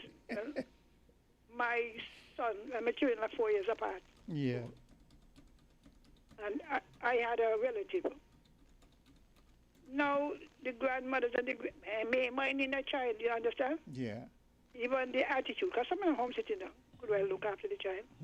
I paid my mother-in-law to care for my second one because she was doing a good job, but she would come late in the morning. And the school was complaining, Mrs. Henry, you have late, so what time they can report me? I had to beg them, please take any government crutch. Yeah. The crutch is right now where they have the St. John, the McKnight, but it was St. John's Village. Okay. Take care. Only so many people, and only the clinic recommend them. Yeah. Now, you have all these Spanish children. They got to go through all kind of loop. A lot of the foreigners who have young children, they got to prove that they're here legally, number one, to get into a government school. Some of the schools are overcrowded. So what he should do, if he's serious about it, start to mend the things that are needed. Provide more space or whatever in the schools. Provide more care at the clinics. Laws that make the sense if they can be applied. Yeah. And if some of them are holding a minimum wage job, how are they going to survive? Yeah. There's so many different Everybody not doing corn porridge before time to get on corn porridge. Yeah. Well, I haven't even heard that for a long while. I know, Paul. And you know, corn porridge is a very healthy food, you know. And but I love that it. is what we could afford. Yeah. Well, I love corn porridge. I haven't eaten it in a while. But, you know, and then even the little pampers them you put on. You put them on and before they on the child wet it up. You know that scenario? Yeah. You're changing them, and well, you're changing the rating. And Miss Sylvie and Henry, those Pampers are killers, man, in I terms am of telling the you, price. Yeah. Wow, I think it's my second one, my son born in the cloth diaper days. Those are killers, man. He was born 1970. So by 1970, they were still using cloth and whatnot. By the time, at least, you use them, you wash them, you dry them, you have them again. Yeah. That culture change. I combined both because I can do everything and I can wash and I can do everything. Yeah.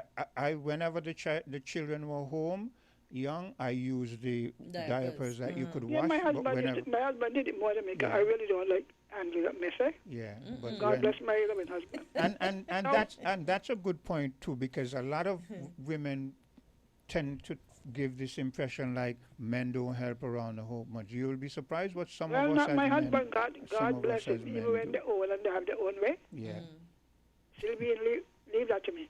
So anyway, now they're giving $50 to buy cereal. The other day, I have three practically newborn great-grandchildren. And things like cereal, I can sell nearly $40 for one thing. Oh boy, that's And another one. some children have a healthy diet, eh? Yeah, yeah. Healthy appetite. It's expensive, man. Very expensive. It's good to hear your perspective because with your brain, you look at all of the variants. I have had children, so. Yes, yeah. It wasn't easy. And then again, you're going to be children and no stable family life. Yeah, that's another thing again. Yeah. That is more important itself. Yeah. Not, well, my girlfriend pregnant. And before the child even reached 6 months, you're gone. Yeah, they break up. We have to promote healthy family life. We're not doing it from the governor general. Sylvine, hold a second. There's another caller. Hello, caller. Hi, morning all. So, will you let Sylvine go in or will you Sure. want to interject? You can go ahead. Go ahead, Sylvine. Yes, we're not promoting healthy family life. All the men, they want to be as free as the women. Oh, boy. And they're boasting, Again, Sylvine, remember I am a man who took part, and you No, said your husband was it one. doesn't So appeal don't to say you. don't It say doesn't- all it doesn't- don't say it all the doesn't men. appeal to every Say man. some of them. Some of them. All right, some of them, a mighty lot of them. Oh, Lord.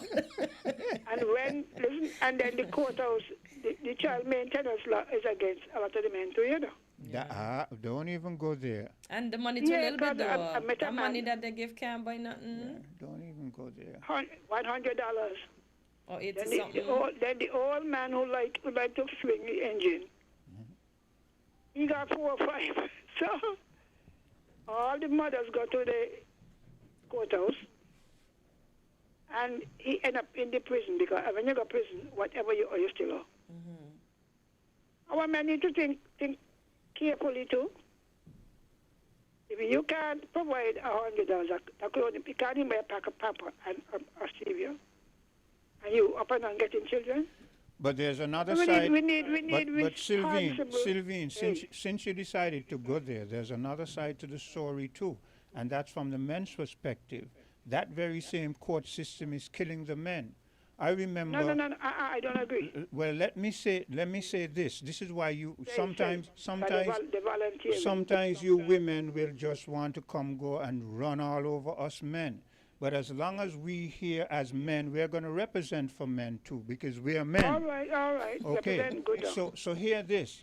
I am a father. I have children. I am juggling. My children, all of my children right now are grown. And here's the point I'm going to make. They are grown. I don't have to help them, but if my children get into any problem, I'm going to help them. They're my children.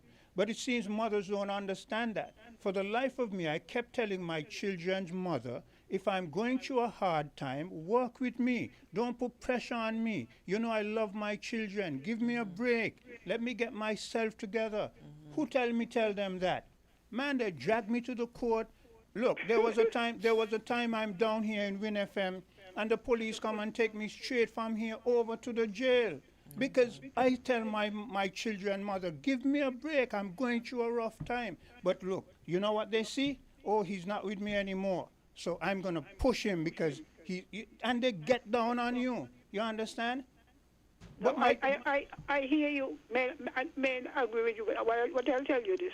Oh, you're not going to agree because you just have this set form woman thing. It's all about women, and women's right. But what about us too? Children are rights too, Well, Why yes. Taking a break. Who is going? I'm not taking a break. Caring for these children while you ain't able. Here's this. So what if I die? So what if I'm going down the road and a car knock me down and I don't exist anymore? Who you gonna lean to? I'm here still. Also, you want them to get another man to support your children? Listen, you're being completely unrealistic, and I'm No. surprised I at asked you. you a question. let me repeat. Are you expecting another man to support your children? Let me repeat this. Here's the example I showed. I said, suppose I'm going down the road. I'm using a hypothetical. Suppose I'm going down the road and I get knocked down. Quint does not exist anymore, but you still have Quint's children. You will have to survive and you will have to make it do. But I am here. I am not denying that I have a responsibility. But sometimes, let's use a scenario. You might have made an investment in a business. You put some money in there. The returns are going to come over a certain time. Don't tell your woman that, men. Do not tell them that, because the very same women who decided that they didn't want to go on with a relationship with you, now that you're out and you're not with them, they hate you because they see you living your life. And they want to try their best to destroy it. These are the facts. But you all don't talk about that. Don't let me get started up in here, because like I tell you, I am 66 years old. I am 66 years old. Sylvian, let me make this statement. I am 66 years old. I did not just get up yesterday and have the experience I have. I had to live it. You don't think you created it? So it took me alone to create it? It took me alone to create it? It took me alone to create it? Condom free. Condom has always been free. Could we get Mr. McMahon in? We only have 8 more minutes Mr. McMahon, before our 10 o'clock Mr. hour. McMahon, interject and let me hear. Let us hear your take on this. All I am saying. If you dare to interject, Mr. McMahon. Right, because I don't know how you and Hold Sylvine. I don't know how you and Sylvine would come to some kind of agreement on this. Look, But we love each other still, We're much course. I love you. I love you. We're just I'm glad being... I'm glad you stopped making children. But not when it comes around things like this. Yeah. What I was going to say Who's coming?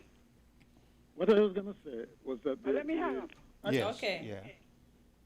I wondered where this idea, this assumption that we're underpopulated came from.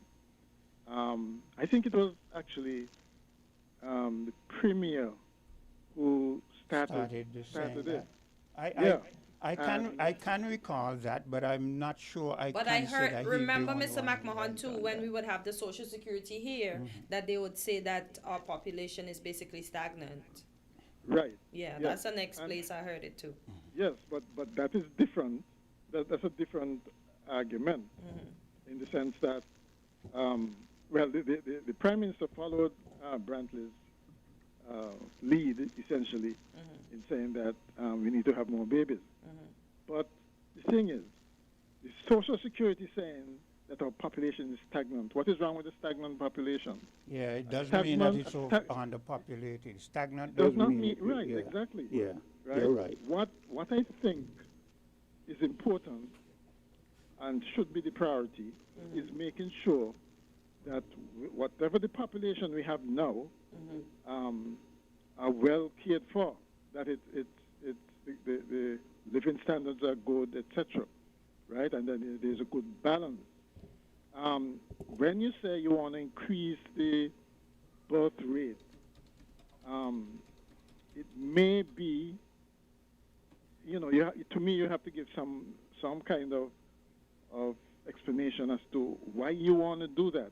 Is it that our population is really going down? Because I don't think it's going down. It's as you said, stagnant. I mean, as a matter of fact, it might even be increasing depending on what period you're looking at. Yeah. Because when I was growing up, remember the population of St. Kitts and Nevis was under 50,000. Yeah.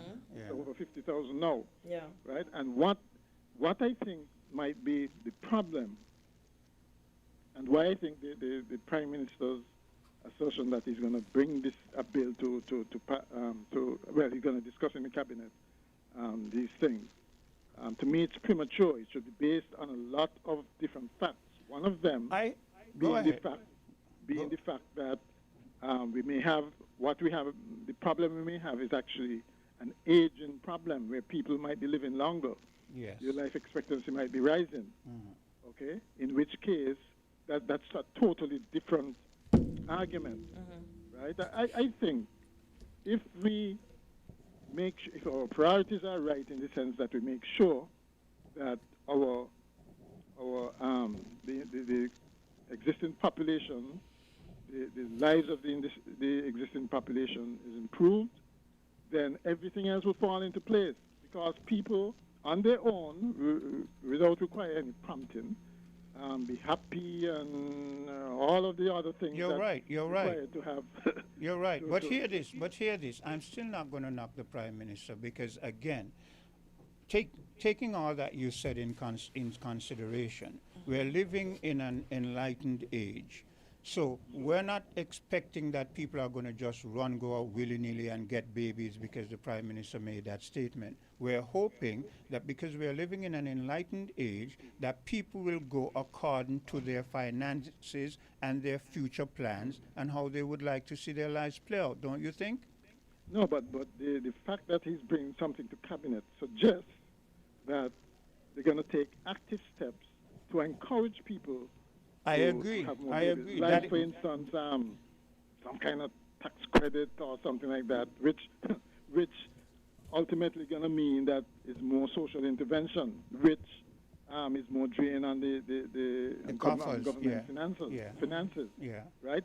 So what I'm saying is, to me, if this is something that really and truly the government doesn't really need to get involved in.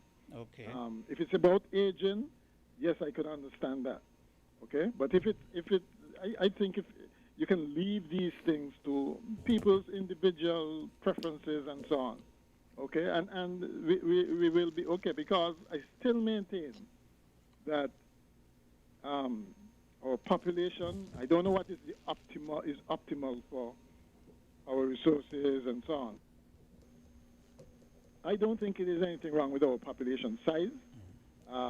Whether you're a big country or a small country, whatever the population is, you have to make sure that things are, the population is well cared for.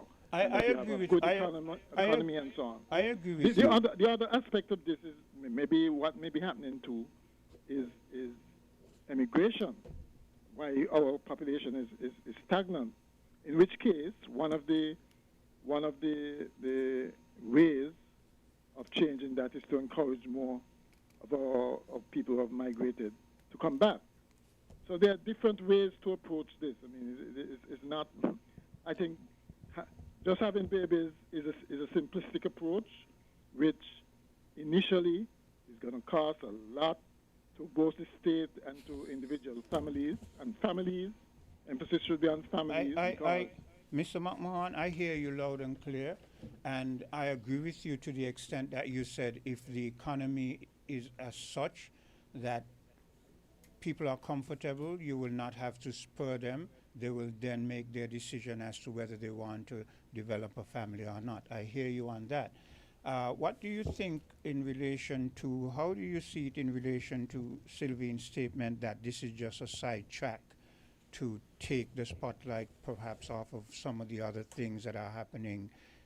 That was my suspicion too. Okay. It's a good way. It's a good way to distract because if you look at social media, for instance, you see that lots of people are commenting on it. Not all of them are complimentary, I must say. But people are at least distracted from more serious issues. Okay. And who knows? Maybe it is a prelude to an announcement by the Prime Minister, another personal announcement by the Prime Minister, perhaps. Perhaps. Let's. Cartensia, I don't know if it's a Cartensia wink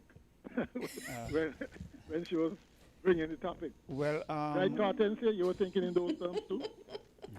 Yes, maybe it's an announcement. The fact Yes. that he says he himself too is included.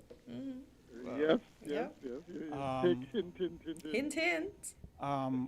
I was going to say, what about this thing where we're encouraging, how does that statement that our population needs a boost link with this thing of getting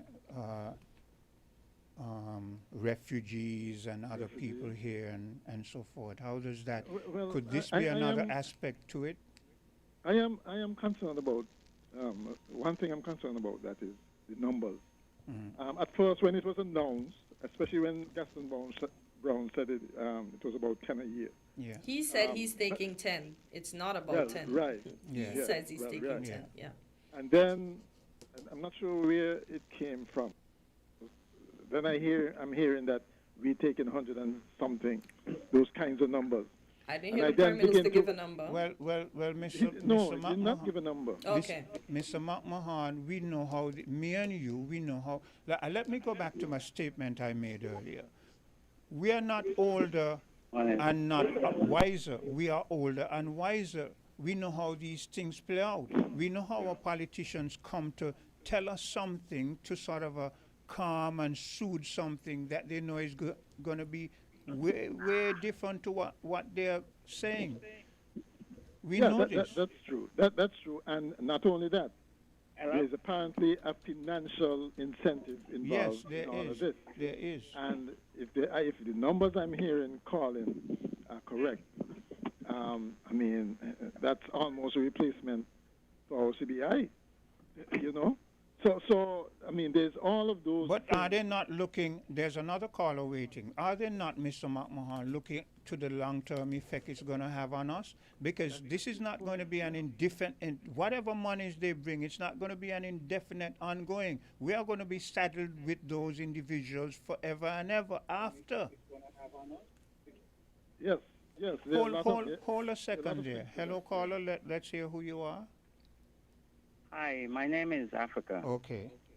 Good morning, Quint. Good morning, Cortesia, and good morning to Mr. McMahon on the other end. Good morning. Good morning. Yeah. So, Mr. McMahon, finish your point. I could and let him. Okay, finish. go ahead, Because, Africa. Yeah, I agree with you that there are lots of dimensions to this. Yeah. And to be quite honest, I'm not convinced that they're doing the necessary research and so on. They're probably not. looking at the dollars. They're looking at the dollars. Right, you know, They because are. as usual, they look at things in a short-sighted way. Mr. McMahon and Africa and everybody, if this thing was so nice, why is it that you signed off on it 3 months ago, but we're now just hearing it because the cat was spilled out of the bag? Right, and why keep it a secret? That's what I'm saying. You know, why keep it a secret? Yes. So we're concerned. Go ahead, Africa. Okay then. All right then. thank You have a good day. You're gonna, You yeah, too. cool. Go ahead, Africa. I got a synopsis. I want to start from the Prime Minister's intention to present legislation to bring about a larger percentage in the growth rate, the population of St. Kitts and Nevis. But I got a synopsis of the comparative analysis on a year-to-year basis, going back over the past 5-6 years maybe, and until probably 2024 or 2025, maybe 2024 Yeah. or 2023, it is 9% of the birth rate, as opposed to when it probably was 14%, it was 13% and 12%, but at this moment we are 9%. That is a concern, and one could say that, wow, things are getting rougher. Persons are, really looking at, their salaries and how hard it is to raise a child, and could come up with a conclusion to say, well, I'm going to have less babies than prior. Yeah. Now, well, before you Mrs. go on, Henry. hold a second there. Before you go on, I agree with you, but that is a very good point, because no one will expect that anybody is going to be going around having the big families that we had before. People know the realities of the economic situation. Yeah. Yeah. Go ahead. yes, and I took my guests out for dinner over at Spice Mill the other night.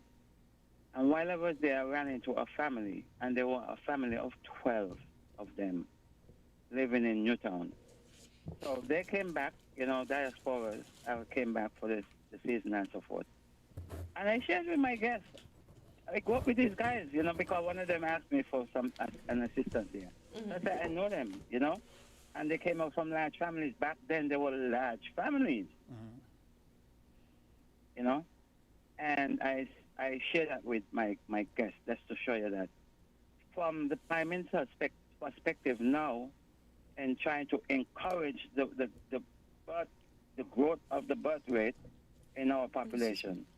But I also would take Mrs. Henry, I did not hear it, but I would also take Mrs. Henry's point that it is a distraction.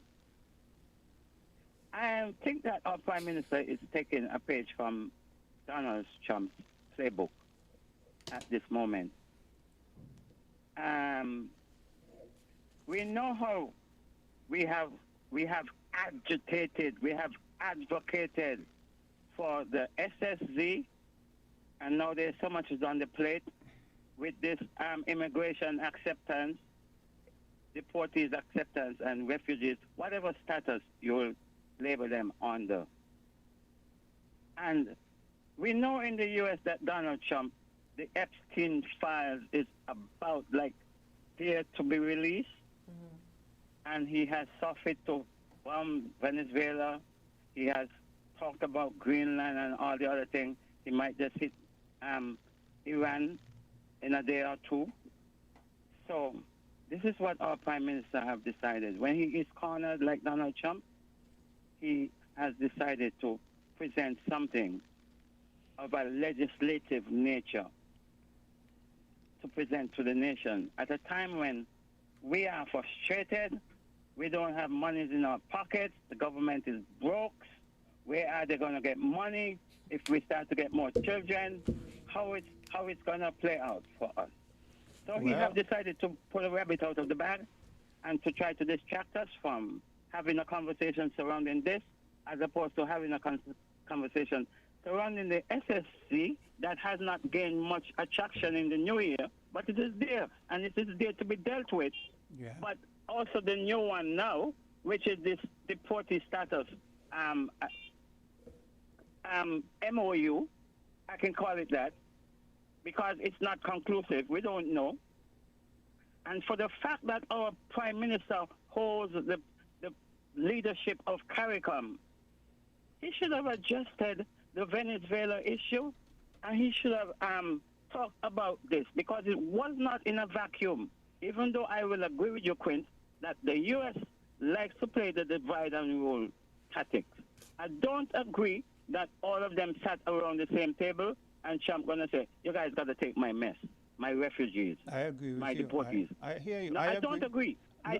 I think that Mr. Trump told Gaston Brown that, think it's going to take some, or he told Prime Minister Joe that Antigua going to take some, Grenada going to take some, Dominica going to take some, and then that's how the others got agreed on taking some also. Africa, I'm agreeing with you. That's how they do things. Like, for instance, yesterday someone was proposing that they sat together, and I said, no, history proves it.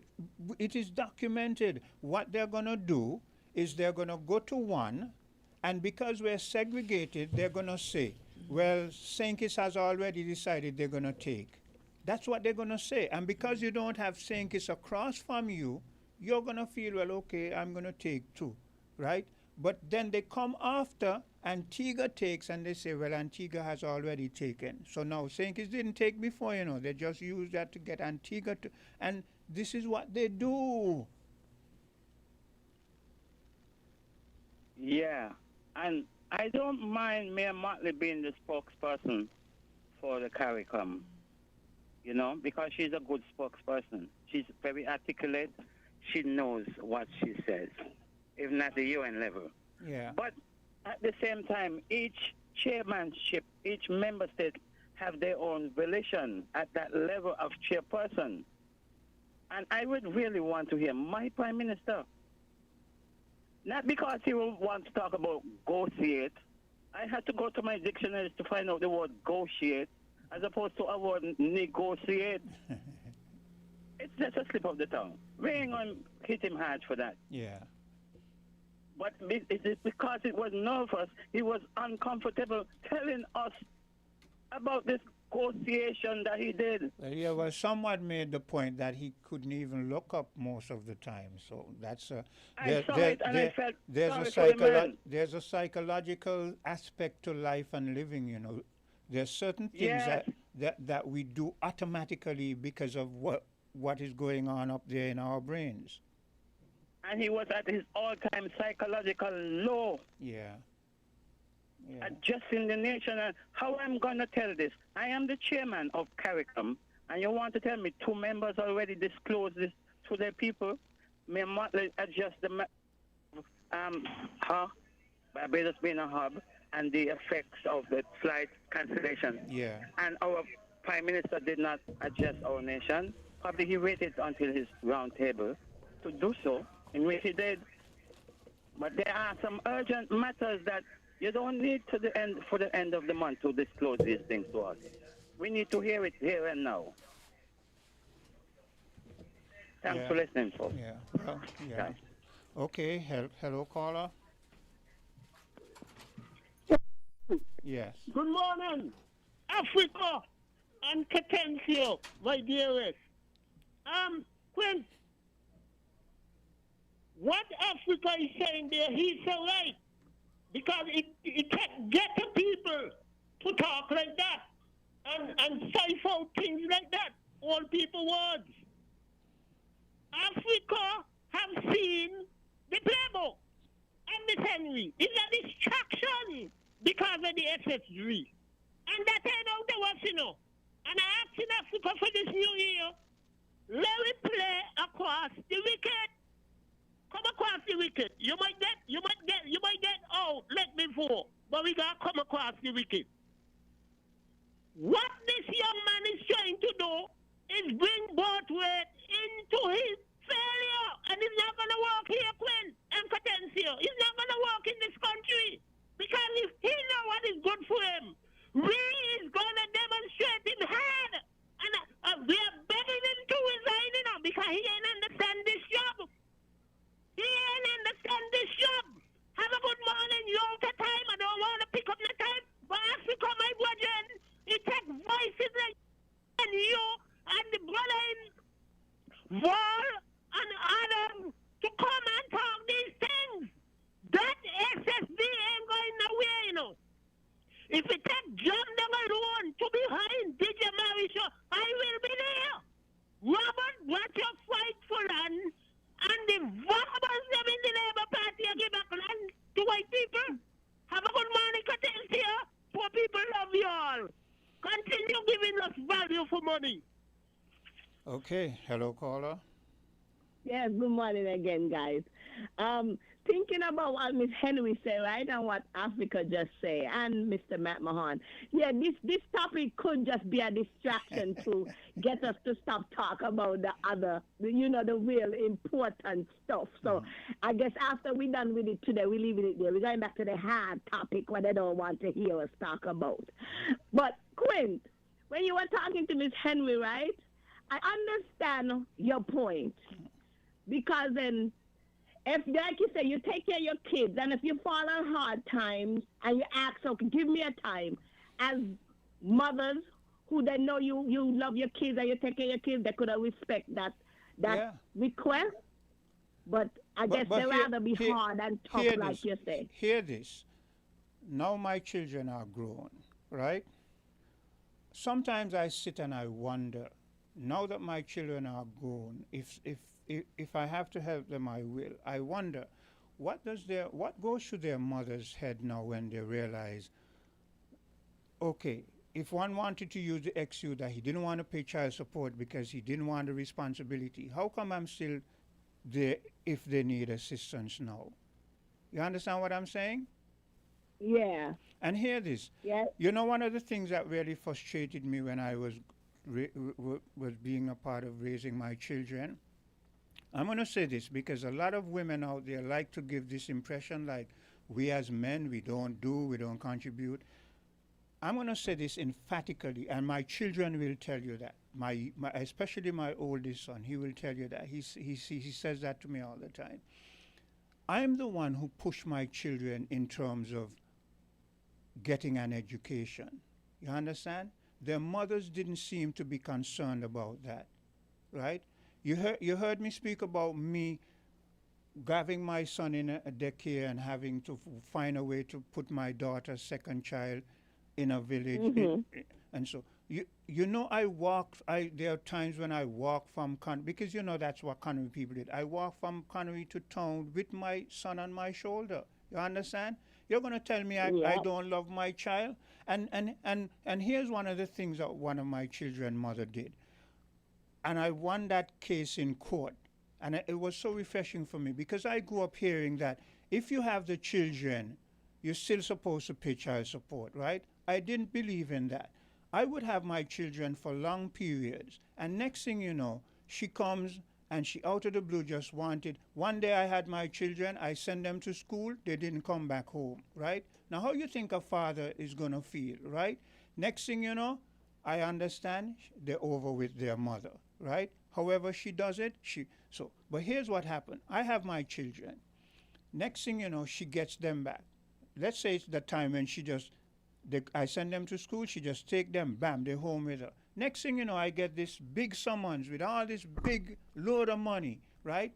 And this is for the time when I had them children. So this is where my mother came in, because I had thought that this was true, that, hey, you know, once you, even if you have them, you got to pay the child support. But my mother said to me, she said, no, Trevor. And my mother is who went and got a lawyer, you understand? And I won that case in court. You know how I felt? Because Good for you. I stood up in front of the magistrate, and the magistrate started to lambaste me. Oh, you deadbeat fathers. I don't want to see you in front of me. You don't have you feel you can just go and throw your semen all over the place and blah, blah, blah. Good thing I had a lawyer, and the lawyer put the case, and then... So right there, the magistrate already condemned you, and he don't really know the truth. You understand? So after my lawyer put the case, the magistrate now turns to my children's mother, and then he's trying to give her word now, right? And then he says, but miss, I mean, you're heartless, you're unreasonable. You want to tell me all this time, and next thing you know, and you know that he had those children for all the time, because of the things I had gone through. I kept receipts, you know, right? And those receipts are what saved me, right? I remember I was so frustrated at one point. I went to that place where you go for up there by where the basketball court is. I think it's social welfare or whatever. The welfare? Yeah. And I went to the women, and all women were there, and one man. And again, it shows you what men have to go through in this life.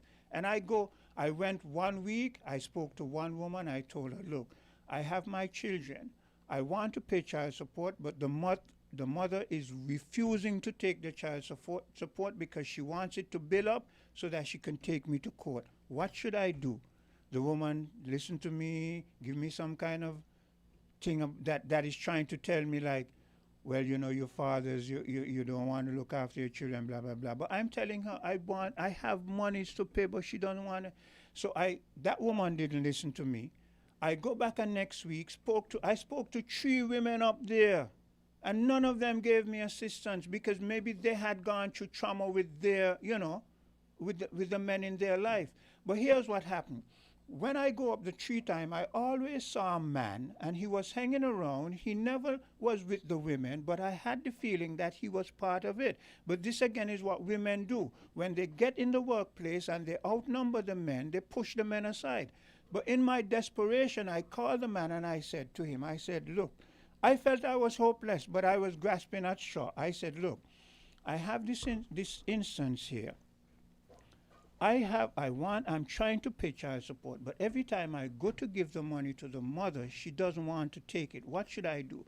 And he said to me, well, go down to the post office and pay the money and I can't remember what he called it, but he says, once you get that thing, they're going to turn that cash into a sort of a check, and she's going to get it.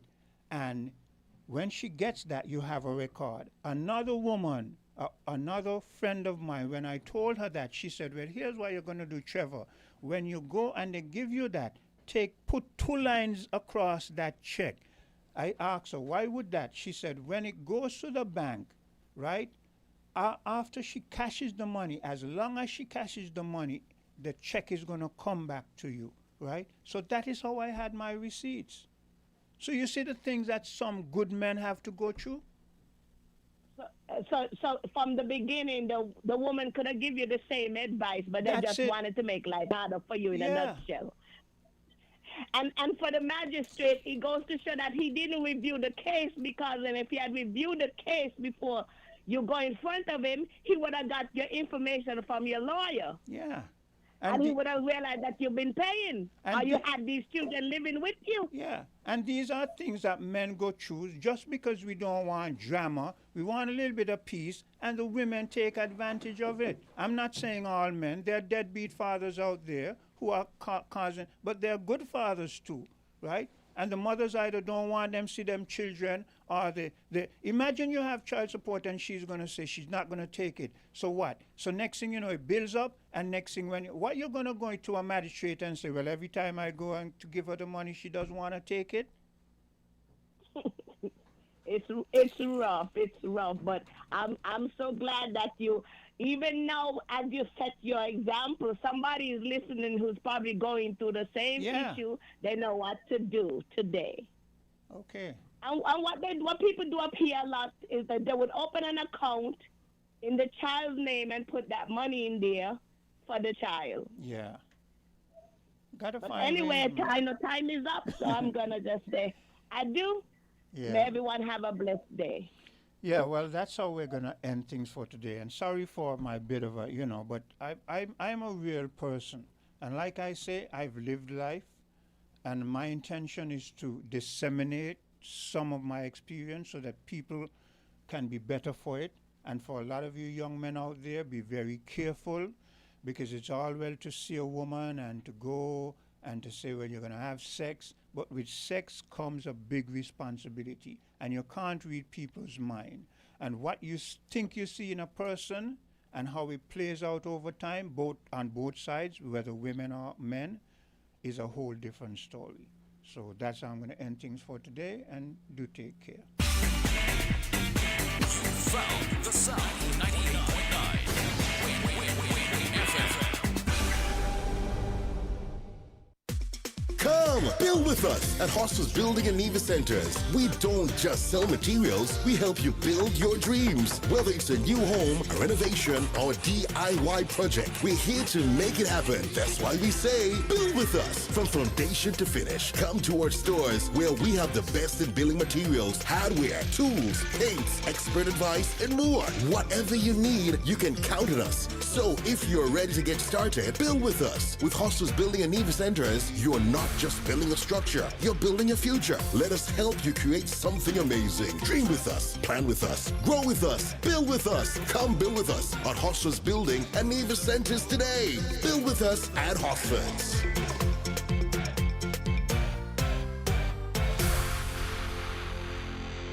This Christmas, add postpaid for a festive win-win. We're gifting you a 50-inch smart TV or a $400 Amazon gift card. When you add a Flow postpaid mobile plan to your home internet, you can celebrate the most wonderful time of the year with a big screen or big shopping. Let us upsize your TV or clear your Amazon cart. Either way, you come out on top. Add postpaid to internet today for your festive win-win. Visit discoverflow.co for more info. Terms and conditions apply. If you need protection, you need one who